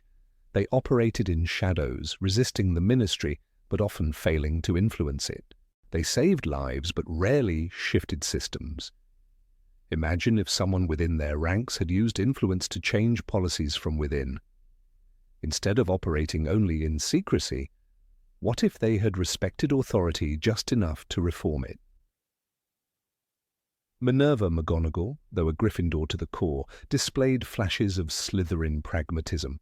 She knew how to speak to the Board of Governors, she understood how the ministry operated, and she wielded her position not with rebellion, but with command. "I shall be delighted to accept your resignation," she once told Umbridge. It was not a shout of defiance, it was a quiet, sharp cut delivered from within the system. Even Dumbledore himself, enigmatic and revered, did not discard authority lightly. He was chief warlock of the Wizengamot, supreme mugwump headmaster. He operated inside the halls of power, not outside them. His defiance was rare and deliberate. He knew that change came more effectively from influence than from destruction. His respect for power gave him reach. His rejection of it gave him legend. The magical world is not kind to those who ignore its hierarchies. It is a place of tradition, lineage, and law. To thrive in it requires more than talent or bravery. It requires the wisdom to understand power. That is what Slytherins teach. That is the gift they offer. And perhaps if more students walked down to the dungeons and sat quietly in the cool green glow of Slytherin's legacy, they might learn this truth, that respect for authority is not surrender. It is the first step to mastering it. Number 21, resourcefulness. There is a certain kind of wisdom, quiet and uncelebrated, that lingers in the corridors of Slytherin House. It is not the brilliance of Ravenclaws, nor the valor of Gryffindors, nor even the loyal endurance of Hufflepuffs. Rather, it is something cooler, more calculated, a refined ability to see the value in every asset and to ensure no energy, no opportunity, no resource is ever wasted. This gift, this instinct to invest rather than expend, is Slytherin's secret strength. It is not about greed or selfishness, as some might assume. It is about intelligent strategy, and if there is one Slytherin trait that every Hogwarts student, no matter their house, could benefit from, it is this: the art of using what you already have. Perhaps the most striking embodiment of this philosophy is not a dark wizard or an infamous schemer, but a man of gentle voice and subtle influence, Professor Horace Slughorn. Unlike the more flamboyant figures of the wizarding world, Slughorn did not command fear or attention, yet his legacy stretched further than many who shouted louder. He had built something remarkable and utterly Slytherin, a living network, a human web of talent, power, and reciprocity. This was not just favoritism, it was the skilled orchestration of relationships for mutual benefit. Slughorn's Slug Club, as it was informally known, was no mere social gathering. It was a cultivated garden of potential. Within it bloomed the future of the wizarding world, inventors, politicians, athletes, and artists. From Gwenog Jones, the fierce captain of the Holyhead Harpies, to ambitious ministerial aides, and even to Tom Riddle himself in his school years, Slughorn selected with care those whom he saw as gifted, promising, and resourceful. He did not demand their loyalty outright. Instead, he gave them opportunity, encouragement, and, most importantly, access. In return, they remembered him, and when the time came, they helped him, in turn. He once confided, "I like to think I've had a hand in some of their successes." The beauty of Slughorn's method was that he understood a truth few ever master. People are the most valuable resource of all, not in a transactional way, but in a long-view, garden-tending way. He didn't manipulate, he invested. He offered students his time, his stories, his influence. He advised, nurtured, and applauded. And when those students blossomed into great witches and wizards, they remained connected to the one professor who had believed in them early. He had not merely given them knowledge, he had given them belonging. This principle of valuing and maximizing resources extended beyond people. Slytherins, by nature, are attuned to advantage. They ask, "What can I do with what I already have?" When others despair at limitation, Slytherins innovate within constraint. Think of Severus Snape, a half-blood, bullied and isolated, with neither wealth nor popularity to his name. He forged himself into one of the most brilliant potion masters of the age. He poured himself into study, not for grades, but for mastery. Every page of advanced potion-making, he annotated, became an extension of his mind. He turned the existing textbook into a more powerful tool, improving instructions and even inventing spells. It was not simply intellect, it was the clever repurposing of the ordinary into the extraordinary. Snape did not waste. He transformed a borrowed book into a personal weapon. He turned a cloak of invisibility not into a means of mischief, but into a method of war. His every action, even in bitterness, was focused. As Dumbledore noted, "He has carried out your orders, Bellatrix, to the letter." There was a Slytherin ruthlessness to his commitment, yes, but also an efficiency, a clarity of purpose that cannot be ignored. Even in moments of moral complexity, Slytherin resourcefulness endures. Draco Malfoy, thrust into an impossible task by Voldemort, sought solutions that would preserve his family while avoiding direct murder. He used the Vanishing Cabinet, a broken artifact, to bridge two distant spaces, bypassing direct confrontation. His plan was not born of courage but of calculation. It failed, yes, but not before showing how deeply he understood the tools at hand, and how he was willing to search for creative alternatives when brute force would not suffice. Slytherins are rarely wasteful. They are opportunists in the truest sense, not greedy, but efficient. They do not charge forward into unwinnable battles. They study the board, look at their hand, and play their cards precisely.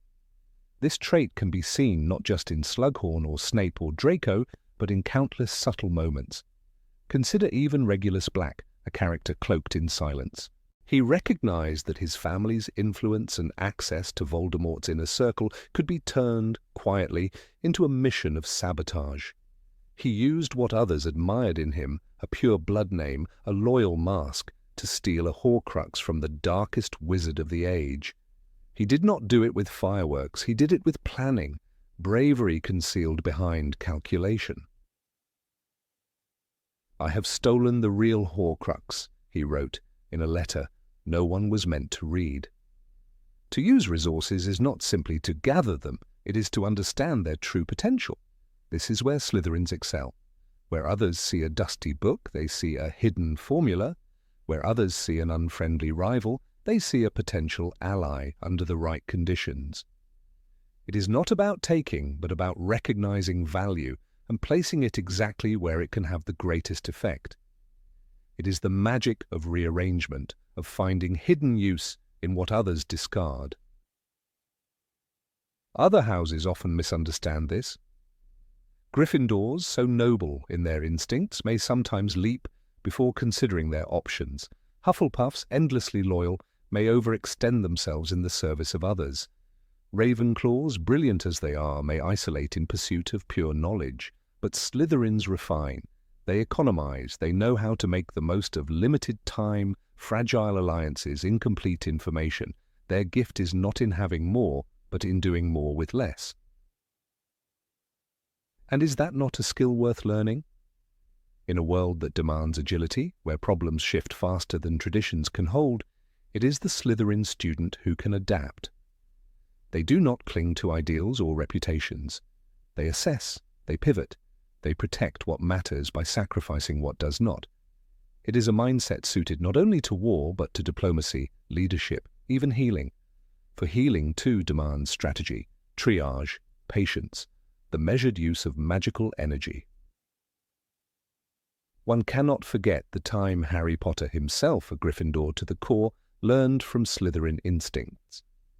In his 6th year, under Slughorn's tutelage, Harry began to see the subtle power of influence.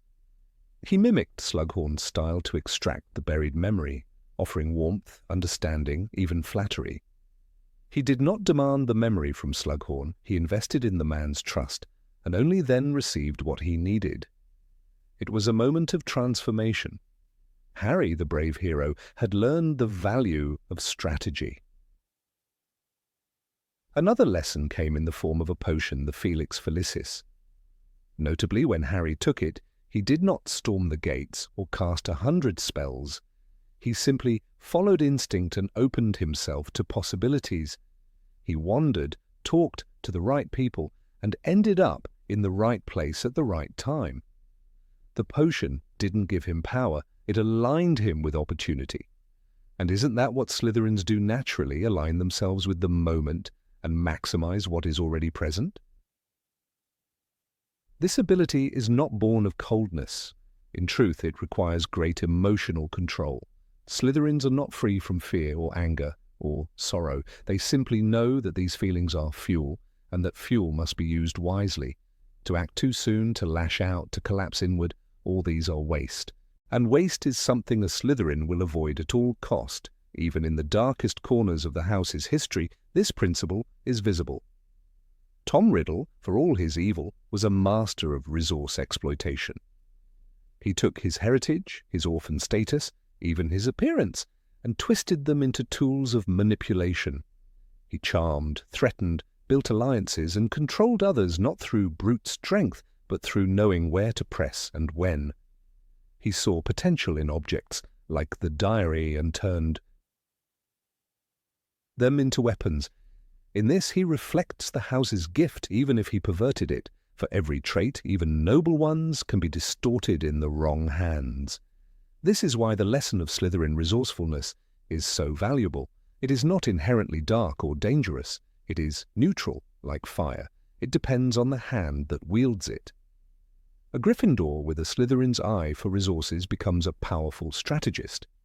A Hufflepuff, combined with Slytherin efficiency, becomes a quiet force of unstoppable kindness.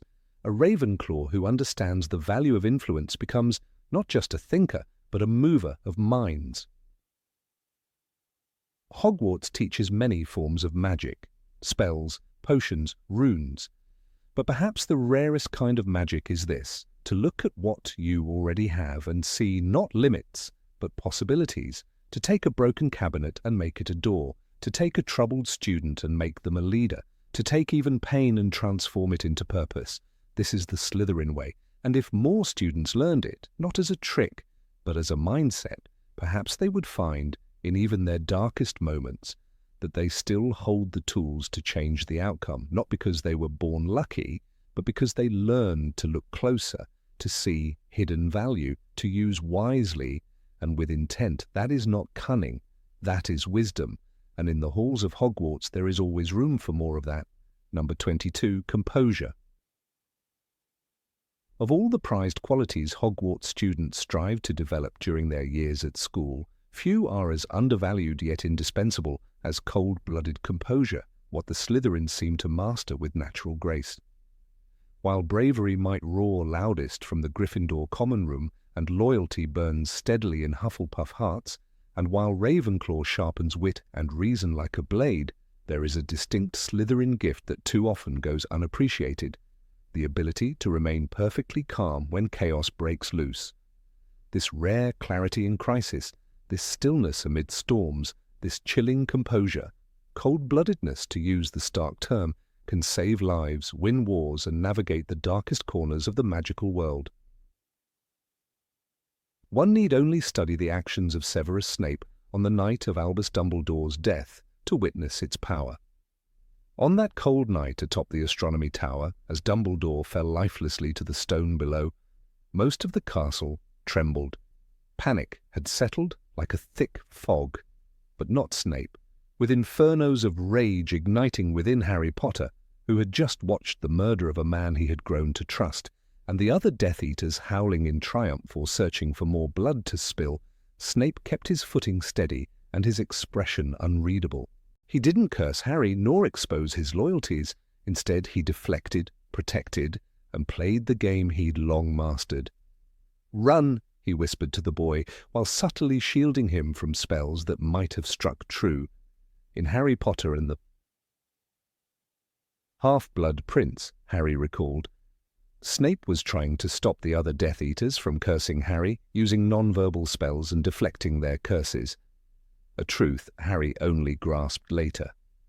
Cold-bloodedness in this case was not a flaw but a defense. It was a mask that held back disaster.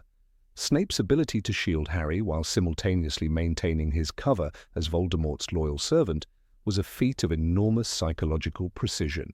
It's one thing to fight on the right side when the world is watching, but quite another to fight silently in secret without even a glimmer of recognition.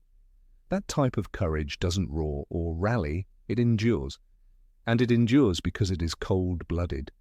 The ability to suppress fear, swallow emotion, and proceed with calculated intent, even when surrounded by murderers and mourning, requires the same quality that Slytherins are so often shamed for. But make no mistake, this is not a lack of feeling, it's a mastery over it. Even beyond Snape, Slytherins repeatedly show that they are built for pressure. When Hogwarts became a battlefield during the final chapters of Deathly Hallows, every house faced a choice, but it was the Slytherins whose actions were judged most harshly. McGonagall, perhaps clouded by distrust, suggested their evacuation. In truth, many Slytherins did flee. And why not? In a world burning from all sides, self-preservation was not cowardice but instinct, a sharpened instinct that often kept them alive. Others, like Slughorn, returned with reinforcements. Cold-bloodedness in that moment was not the absence of loyalty. It was prioritizing survival before heroism, reason before fury. When Horace Slughorn arrived at the castle gates leading a small army of allies to support the fight against Voldemort, he embodied a Slytherin model of action, not rash, not reckless, but strategic. Slughorn knew the importance of timing. He didn't charge blindly, he gathered forces, he waited, and when he returned, he made a difference. From the book. And then emerging from the crowd, Slughorn, brandishing his wand, wearing his emerald-green pajamas beneath his travelling cloak, shouted, "Charge!" That was no act of a coward. It was the action of someone who weighed the battlefield, calculated the odds, and struck with intent, not emotion. Another example comes from Draco Malfoy, whose journey across the series is often misconstrued as one of weakness. But if we peel back the arrogance and fear, we find a boy who bore pressure no child should. In Half-Blood Prince, Draco carries the weight of a deadly mission, and while he crumbles inside, outwardly he maintains a composure that belies the storm beneath. He never tells a soul, not even Snape, about the vanishing cabinet plan. He works in silence. He hides his panic. He appears composed, even as death breathes down his neck. That too is cold-bloodedness, the strength to carry unbearable burdens without crumbling under watchful eyes. Cold-bloodedness also defines the house's attitude toward ambition. Unlike impulsive bravery, which may charge into the unknown, Slytherins often ask first, what is the risk? What is the gain?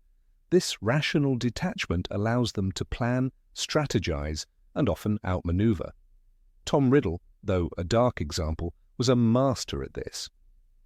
From a young age, he displayed unnatural calmness in tense situations. As Dumbledore recounted in Half-Blood Prince, he was a model pupil, polite, quiet, and rarely broke rules. It was his chilling calm that made him dangerous. And while his descent into darkness is not a path to emulate, the skill itself, staying calm while others panic, is undeniably powerful. In the first book, Philosopher's Stone, while others panicked over the Philosopher's Stone being hidden in the castle, Snape, again under Dumbledore's instruction, watched and acted.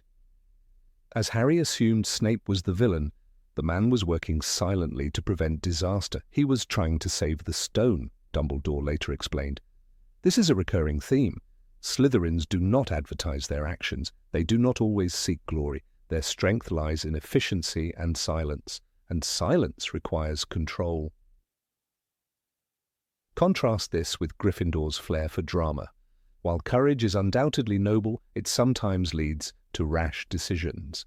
In the Department of Mysteries, Harry's impulsive choice to chase a vision of Sirius resulted in a trap that claimed lives. Had he possessed more of that cold, calculating caution, he might have questioned the vision. Hermione tried, but she lacked the calm authority needed to force reconsideration. Perhaps a Slytherin companion would have. This isn't to dismiss bravery, it's essential, but to recognize that it must be tempered with composure. Otherwise, bravery turns to recklessness. It's worth examining the actions of Regulus Black too, a Slytherin whose name rarely shines in light. Long before Harry even knew what a Horcrux was, Regulus had uncovered Voldemort's secret. And in choosing to retrieve the locket, he signed his death warrant, but he did so quietly. No letters to the Order, no fanfare, just a plan. He used creature, he devised a switch, he drank the potion alone. Regulus's final act was one of silent sacrifice. It was methodical, not emotional. It was cold-blooded, but courageous. He never lived to see the result, but the mark he left was profound. Even in the classroom, cold-bloodedness is a skill that aids survival. Consider potions, precision, timing, calm hands. In a subject where a misplaced root can mean explosion, emotion is a liability. Slytherins, who often excel in potions, do so because they learn to channel their feelings, not be governed by them. Professor Slughorn himself admired composure. His favourites were not just talented, but stable. "I can spot brilliance," he told Harry, but brilliance without discipline was of no use to him. Cold-bloodedness is also a shield against manipulation. While other students, like Lavender Brown or even Ron, in his moments of jealousy are easily swayed by emotion, Slytherins train themselves to question motives. They observe before acting. This gives them an edge in navigating both school politics and greater dangers. In Order of the Phoenix, when Umbridge takes over Hogwarts, many students react with outrage or sabotage. But a clever Slytherin might simply nod, smile, and find ways to undermine her behind the curtain. Subtle resistance requires composure, and composure is cold-blooded. This trait extends even into interpersonal conflict. Slytherins rarely engage in screaming matches. Instead, they choose words like daggers, delivered with surgical precision. Take Pansy Parkinson, not a hero, but a student who rarely lost her cool. She mocked, yes, but she rarely showed real panic. Her demeanor was clipped, controlled. And that control, whether used for good or ill, is a shield. In the broader world, where tempers flare and decisions must be made quickly, such detachment can be life-saving. Slytherins also tend to succeed outside Hogwarts for this very reason. In careers that require negotiation, secrecy, or diplomacy, emotional detachment is a virtue. Whether as unspeakables, diplomats, or auras working undercover, cold-bloodedness is essential. Kingsley Shacklebolt may have been a Gryffindor by sorting, but his demeanor often mirrored Slytherin calm. His work within the Ministry while protecting the Order's secrets showed the same icy patience that defined Snape's double life. It's a reminder that this trait is not exclusive to one house. It can be learned, practiced, and applied by all. At its core, cold-bloodedness is not cruelty. It is the capacity to delay emotion until action has been taken. It is the wisdom to know when to cry and when to fight. When McGonagall prepares the school for battle, she is decisive, but never flustered. She channels emotion into order. In that moment, though proudly Gryffindor, she shows the very trait that Slytherins have honed. It is a reminder that houses are not cages and traits are not chains. The magical world is not a peaceful one. With its ancient curses, shifting alliances, and constant threat of darkness, it demands more than just bravery. It demands clarity. And clarity is born from stillness, not noise. Slytherins, often vilified for their ambition and secrecy, possess a gift that others overlook. They can think when others scream. They can act when others freeze. They survive. And in surviving, they lead. A student of any house would do well to study this, not to become a Slytherin, but to borrow from them, to learn the art of emotional containment, to speak less, watch more, to measure risk before leaping. For there will be times, perhaps soon, perhaps in the shadows of the future, when panic will spread like wildfire. And in those moments, the one who breathes slowly, who watches, who waits, will be the one who saves others. Cold-bloodedness, then, is not the absence of heart. It is the presence of mind.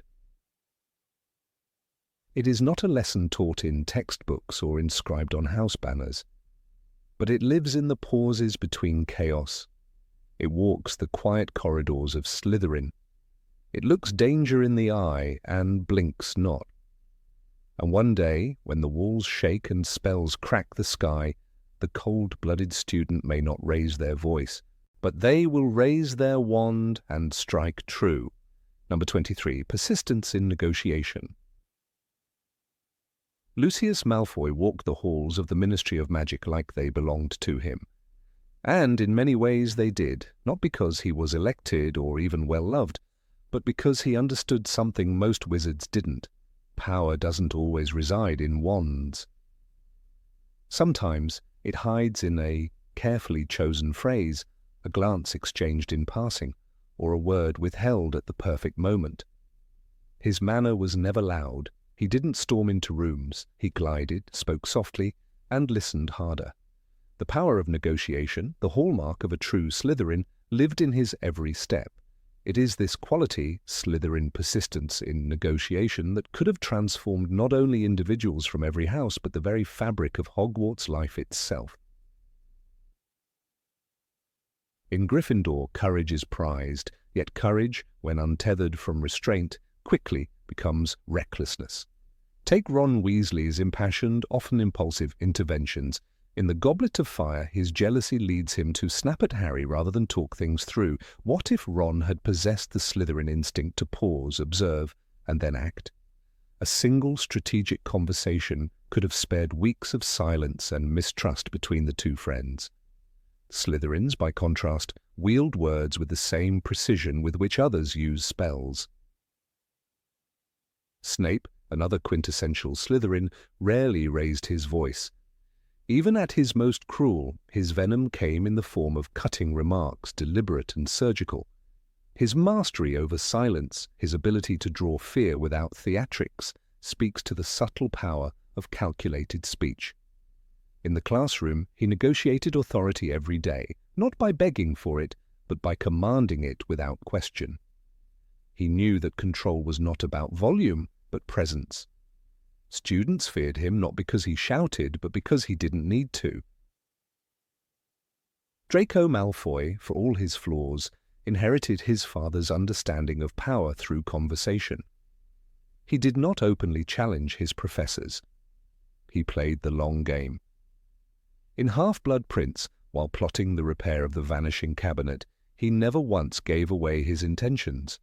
He maneuvered around suspicion, used careful misdirection, and kept the conversation always just vague enough. His downfall was never a lack of cunning.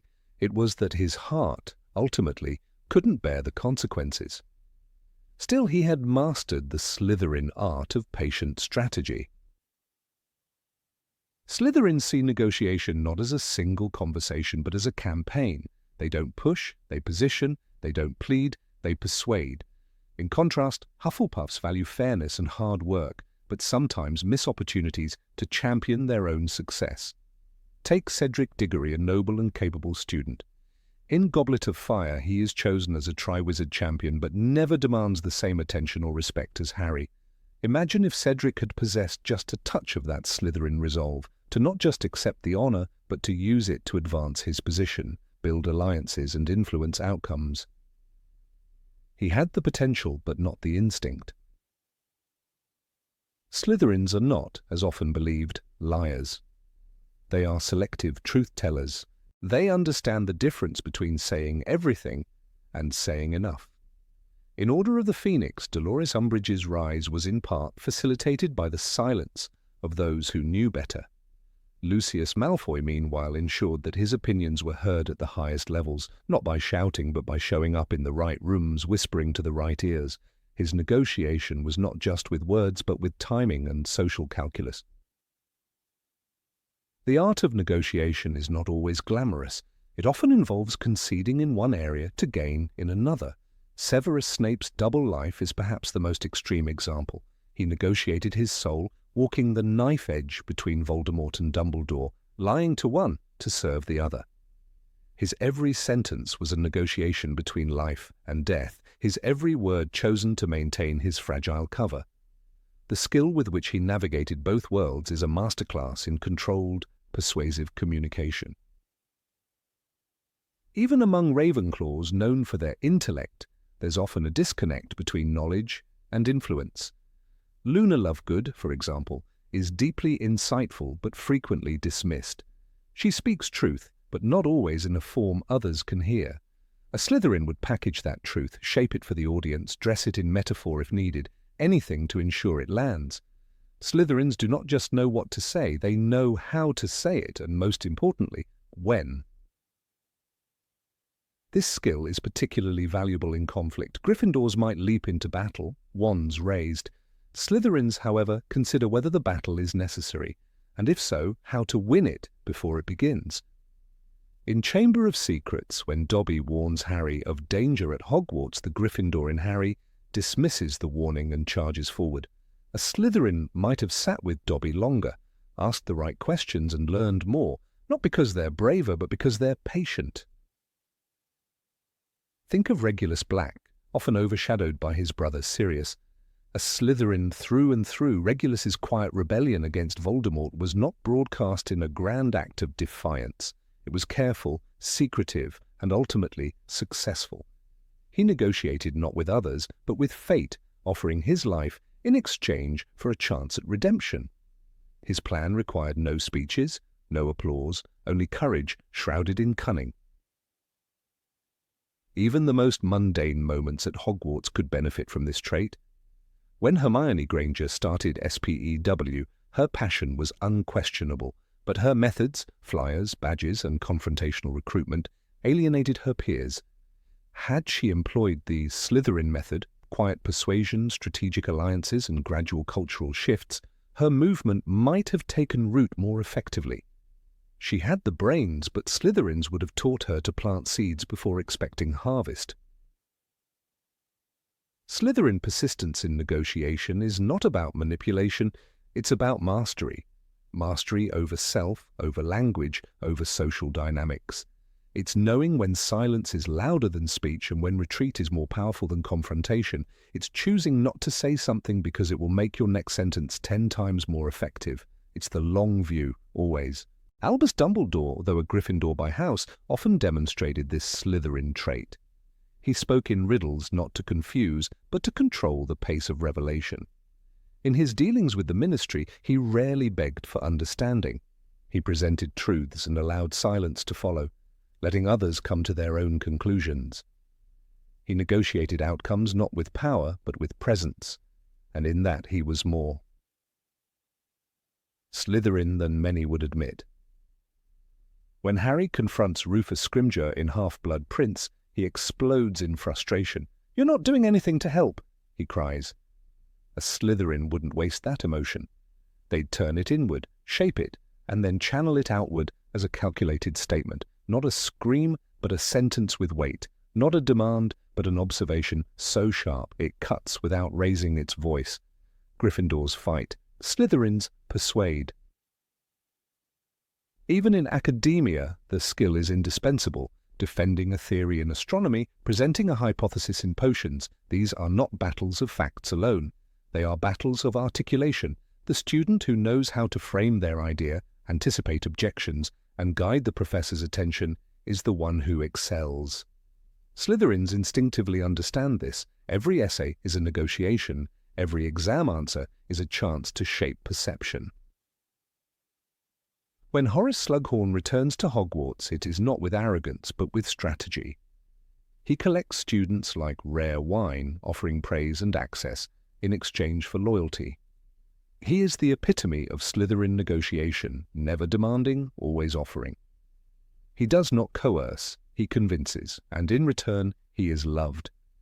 It is a powerful reminder that Slytherin traits, when used ethically, are not sinister. They are sophisticated. Even in the darkest chapters of the wizarding world, this quality stands out. Barty Crouch Jr., impersonating Mad-Eye Moody, manages an entire school year of deception, not through brute force, but through conversational dominance. He gains trust gives advice, and steers Harry without detection. His success lies not in magic but in manipulation, a twisted but undeniable application of Slytherin negotiation. And yet the trait is not inherently evil, it is simply a tool.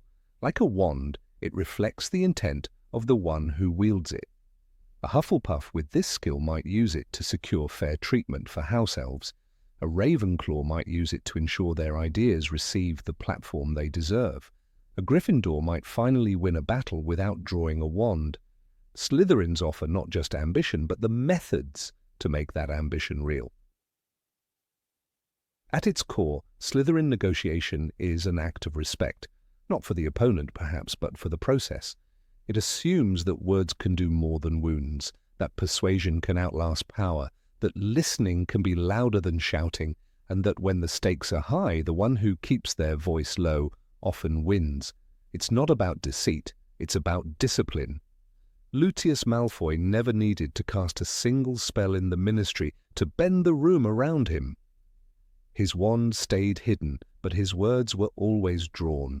That is the secret Hogwarts students should learn, not how to fight louder, but how to speak smarter. Not how to win arguments, but how to avoid them by shaping outcomes before conflict even begins. That is Slytherin persistence, that is its legacy, and that is why every student, regardless of house, should learn it. Number 24, respect for tradition. In the candlelit shadows of the Hogwarts dungeons, the House of Slytherin preserves more than ambition and cunning. It holds a reverence for tradition that is often misunderstood but undeniably powerful. In a castle where moving staircases defy routine and portraits whisper mischief, Slytherins are grounded by the weight of history. They do not simply learn magic, they inherit it. This trait, often dismissed as elitism by others, is in fact a quietly enduring strength and one that students of every house would do well to understand.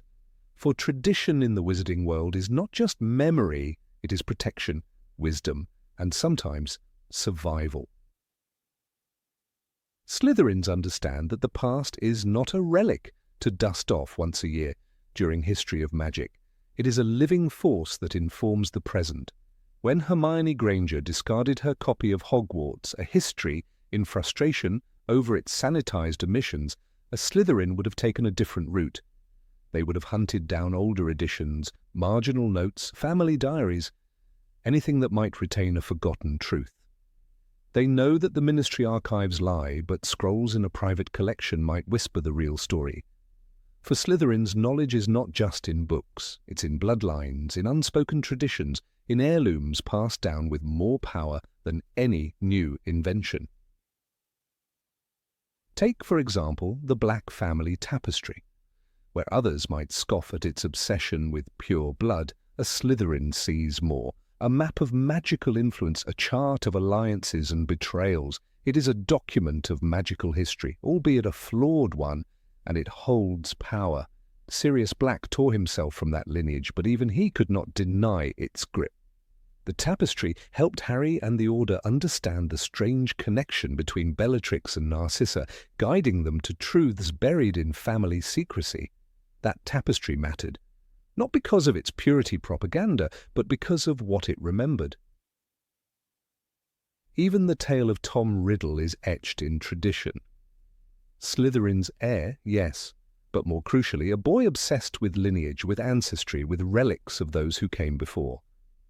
While his purpose was twisted, the instincts were telling. Riddle understood that history could grant him power.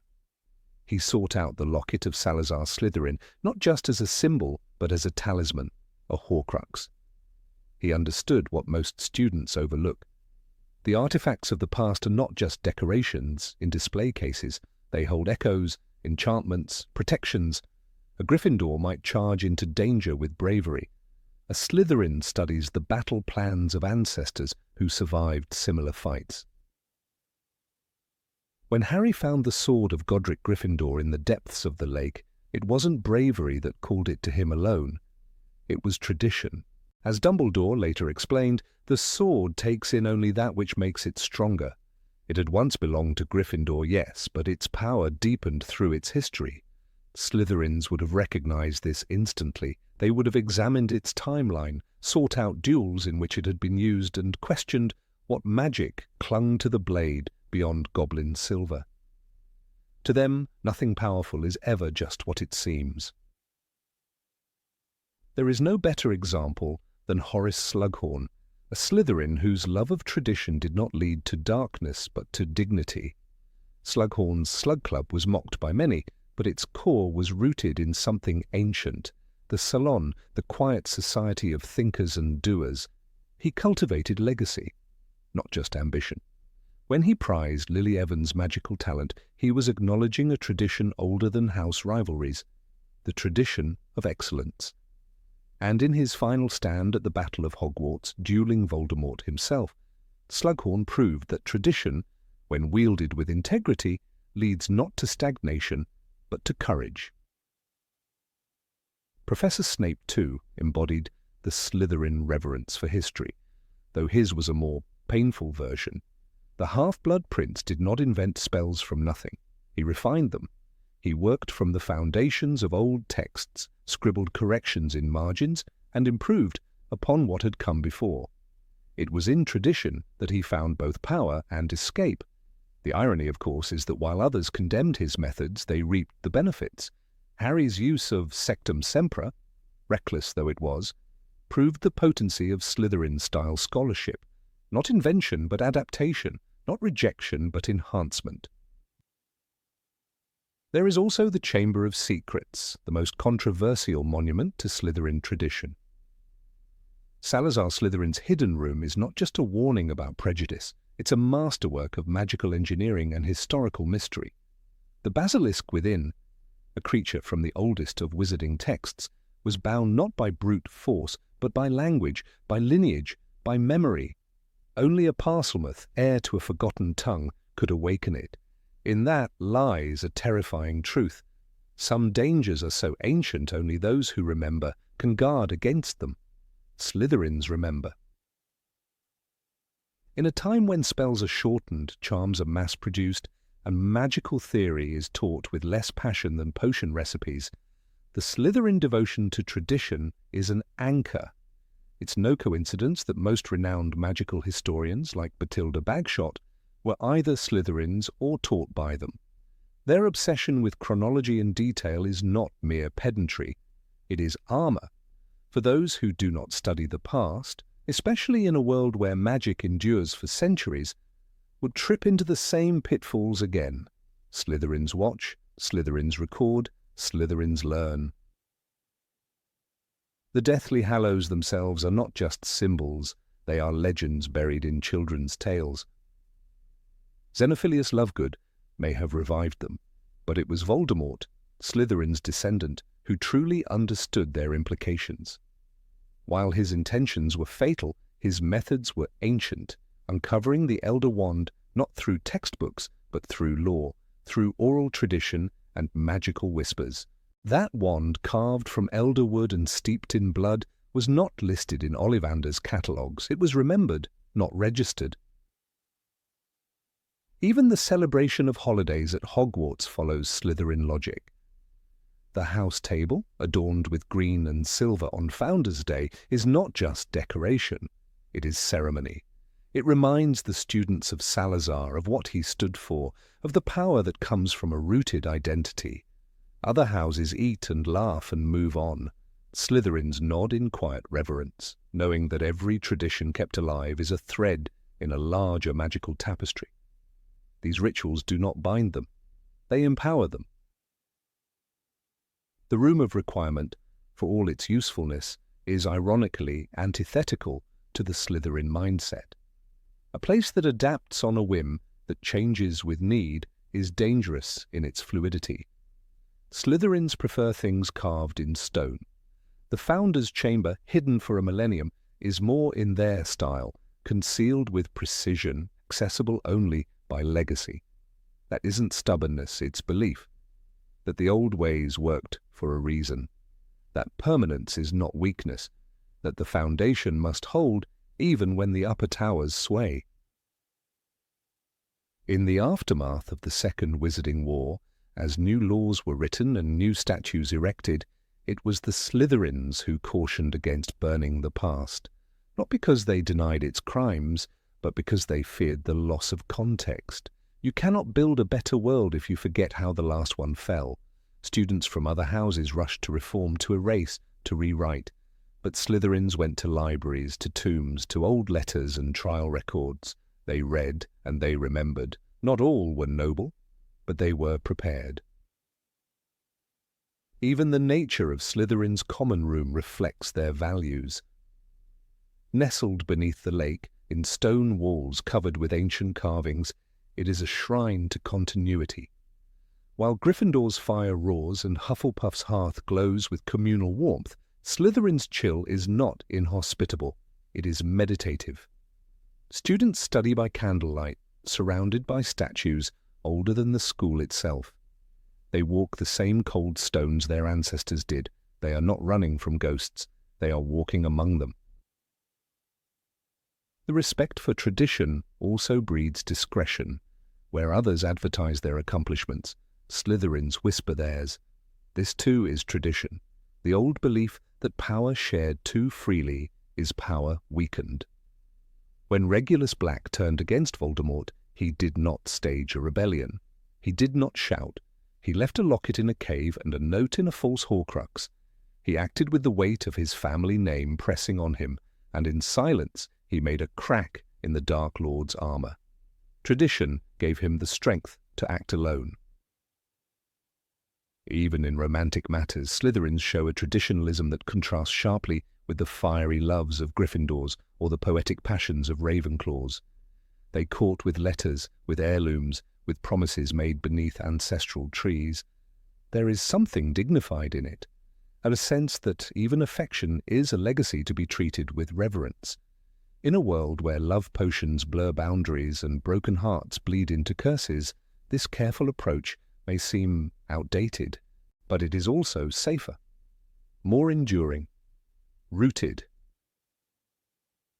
And it is not all serious. Slytherin tradition includes pride in success, in bloodlines, yes, but also in pranks handed down like recipes, in coded jokes told only within the house, in rituals before exams that stretch back to the 1800s. Their traditions are not always solemn, but they are consistent. When Theodore Nott whispered the rhyme before brewing a complex potion, it wasn't just superstition, it was muscle memory passed down. It worked not because it was new, but because it had worked 100 times before. This respect for what came before is not a straight road. It can lead to darkness, to arrogance, to prejudice. But it can also lead to resilience, to insight, to unshakable identity.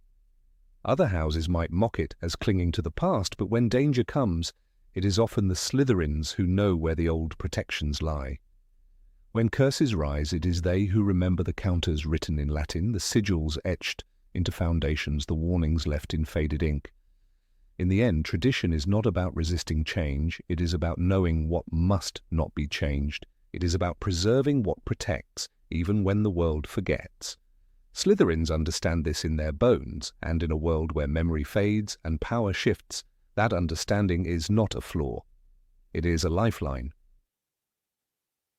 Number 25. Moral flexibility. In the cold shadow of the astronomy tower, Severus Snape raised his wand and pointed it at Albus Dumbledore.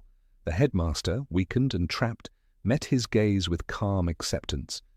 In that suspended moment, Snape's hand did not tremble. He whispered the Avada Kedavra curse and ended the life of the man who trusted him more than anyone. To the unknowing observer, this was the final proof that Snape was a villain. Yet buried within the layers of secrecy and strategy, this was not an act of betrayal, but the fulfillment of a terrible promise made in private. Moral flexibility, an uncomfortable, often distrusted trait of Slytherins, was in this case not only essential, but redemptive. It allowed Snape to act decisively, sacrificing his own reputation to ensure Voldemort's defeat. This was not a lesson of evil, it was a lesson in nuance one students of all houses might do well to learn. Harry Potter himself would later call Snape the bravest man I ever knew. But bravery alone was not what allowed Snape to function so effectively as a double agent. It was his ability to operate in a world of greys, to see beyond simplistic moral binaries. When others clung to clear distinctions, good or evil, friend or enemy, Snape moved through the shadows, understanding that in war, righteousness is not always practical. Slytherin's legacy teaches that sometimes the path to good wins through uncomfortable choices. That does not make the path wrong, just more complicated. Draco Malfoy, born into privilege and prejudice, stood at a terrible crossroads in his 6th year. Tasked with murdering Dumbledore or facing the wrath of the Dark Lord, Draco's struggle was not whether to be good or bad, but how to survive a situation engineered to destroy him. The fact that he hesitated on the tower, wand shaking, showed that he had not lost his soul. He couldn't do it, he was no killer. And when the final battle came, he and his family made choices that confused the traditional narrative. They did not fight for the light, nor did they die for the dark. Instead, Narcissa lied to Voldemort to protect her son, and Lucius abandoned his post to find Draco amid the rubble. This was not cowardice, it was parental devotion dressed in Slytherin grey. And in their choice to prioritize life over loyalty, they contributed more to Voldemort's defeat than many dared to see. The moment Narcissa Malfoy leaned over Harry's body in the Forbidden Forest, pretending to verify his death, she asked only one question. "Is Draco alive?" And when Harry whispered yes, she stood up and declared him dead. That lie, spoken at the perfect moment, allowed Harry to live and later destroy Voldemort. Narcissa was not acting out of nobility or heroism. She was a mother desperate to see her son again. Yet her action, rooted in love and self-interest, shifted the war's balance. This was Slytherin morality, not pure, not idealized, but effective. It proved that actions driven by complex motives can still save the world. The world of Hogwarts often praises Gryffindor courage, Hufflepuff loyalty, Ravenclaw wisdom. But in a time of moral panic and violent upheaval, the trait most undervalued yet desperately needed is Slytherin flexibility. To be able to look at a situation and understand that the truth is not always noble, that survival may come at the cost of dignity, that victory may require sacrifice, this is not darkness, it is strategic wisdom, it is realism, and it is profoundly human. Albus Dumbledore himself embodied this kind of flexibility, though he was never sorted into Slytherin. "You must understand," he once told Harry, "that the time may come when you have to choose between what is right and what is easy." Yet what he asked of Snape, to kill him in cold blood, was not an easy choice. It was not conventionally right, but it was necessary. Dumbledore had already begun to die from the curse of the ring, and he understood the symbolic power of being murdered by a man Voldemort trusted. His death would protect Draco's soul, preserve the Elder Wand's secret, and give Snape even deeper access to Voldemort's confidence. Dumbledore, too, moved in the shadows when needed. This ability to navigate ambiguity is not taught in books like Hogwarts: A History. It's not part of the official curriculum, yet it is the essential skill that saved countless lives in the Second Wizarding War. Hermione Granger, though a Gryffindor, exhibited this Slytherin trait when she modified her own parents' memories, erasing all trace of herself for their protection. "They wouldn't have known they had a daughter," she admitted, her voice cracking. That act was not textbook heroism, it was cold, calculated and heart-wrenching. But it was right for the time. This kind of choice, pragmatic, morally complex, is the core of Slytherin wisdom. Even Harry, with all his Gryffindor instincts, had to learn Slytherin tactics. He broke into the Ministry of Magic, stole a Horcrux from Umbridge, lied, disguised himself, and manipulated events. He even used the Cruciatus and Imperius curses. These were not heroic actions in the traditional sense, but they were necessary. In choosing to adopt the tools of the enemy, Harry did not become evil. He became effective, he adapted, and though he would never label himself a Slytherin in those moments, he borrowed their legacy. Sirius Black once called Severus Snape the bravest coward he ever knew. But Sirius could never understand that bravery doesn't always wear a roaring lion's mane. Sometimes it creeps in on Snape's feet, silent, ruthless, and effective. Sirius died believing that good and evil wore clear colors, but that black and white thinking cost him dearly. He couldn't see that his godson might one day need more than just bravery. He'd need subtlety, patience, and the ability to lie when truth was a death sentence. Minerva McGonagall, a staunch defender of rules and Gryffindor pride, once admitted, "We teachers are rather good at magic, you know."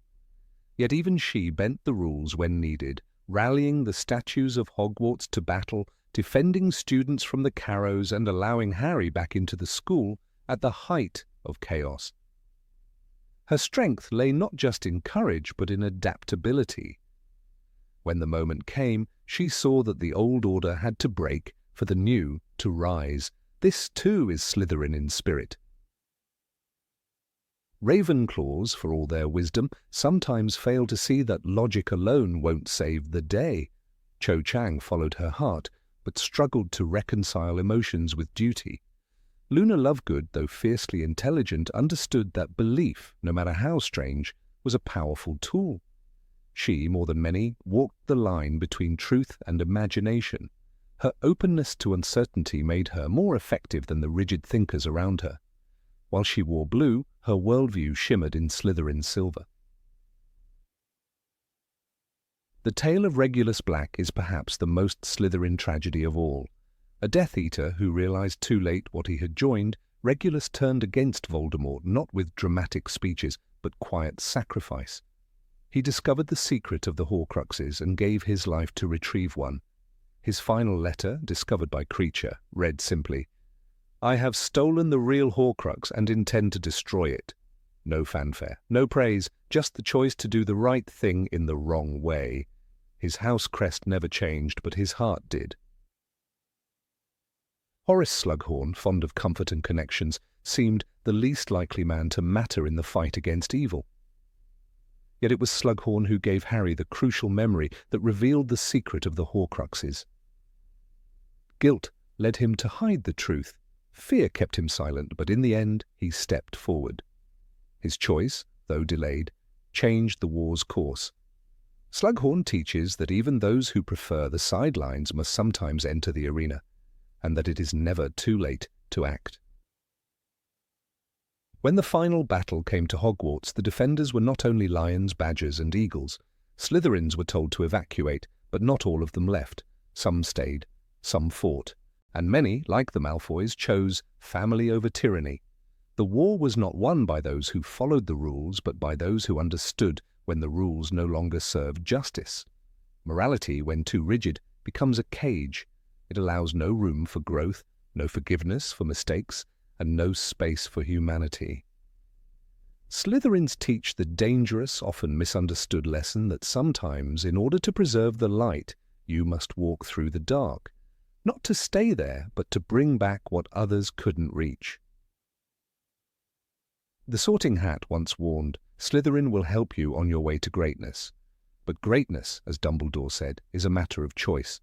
The traits of Slytherin, ambition, cunning, resourcefulness, and moral flexibility are not inherently evil. They are tools, and like any tools, their value depends on how they are used. A knife can be used to heal or to harm. A lie can protect as well as destroy. There is wisdom in knowing that people are not defined by a single act, that villains may show mercy and heroes may falter. In teaching students to see only black and white, we blind them to the truth. The world is complex, and Hogwarts at its best prepares students not just to cast spells, but to make decisions that matter, decisions that weigh cost against consequence, decisions that may haunt them but save others. To fear Slytherin is to fear the part of ourselves that knows how to survive. But to understand Slytherin is to embrace complexity, strategy, and resilience. It is to accept that sometimes the darkest choices lead to the brightest dawns. And for any student, in any house, That is a lesson worth learning.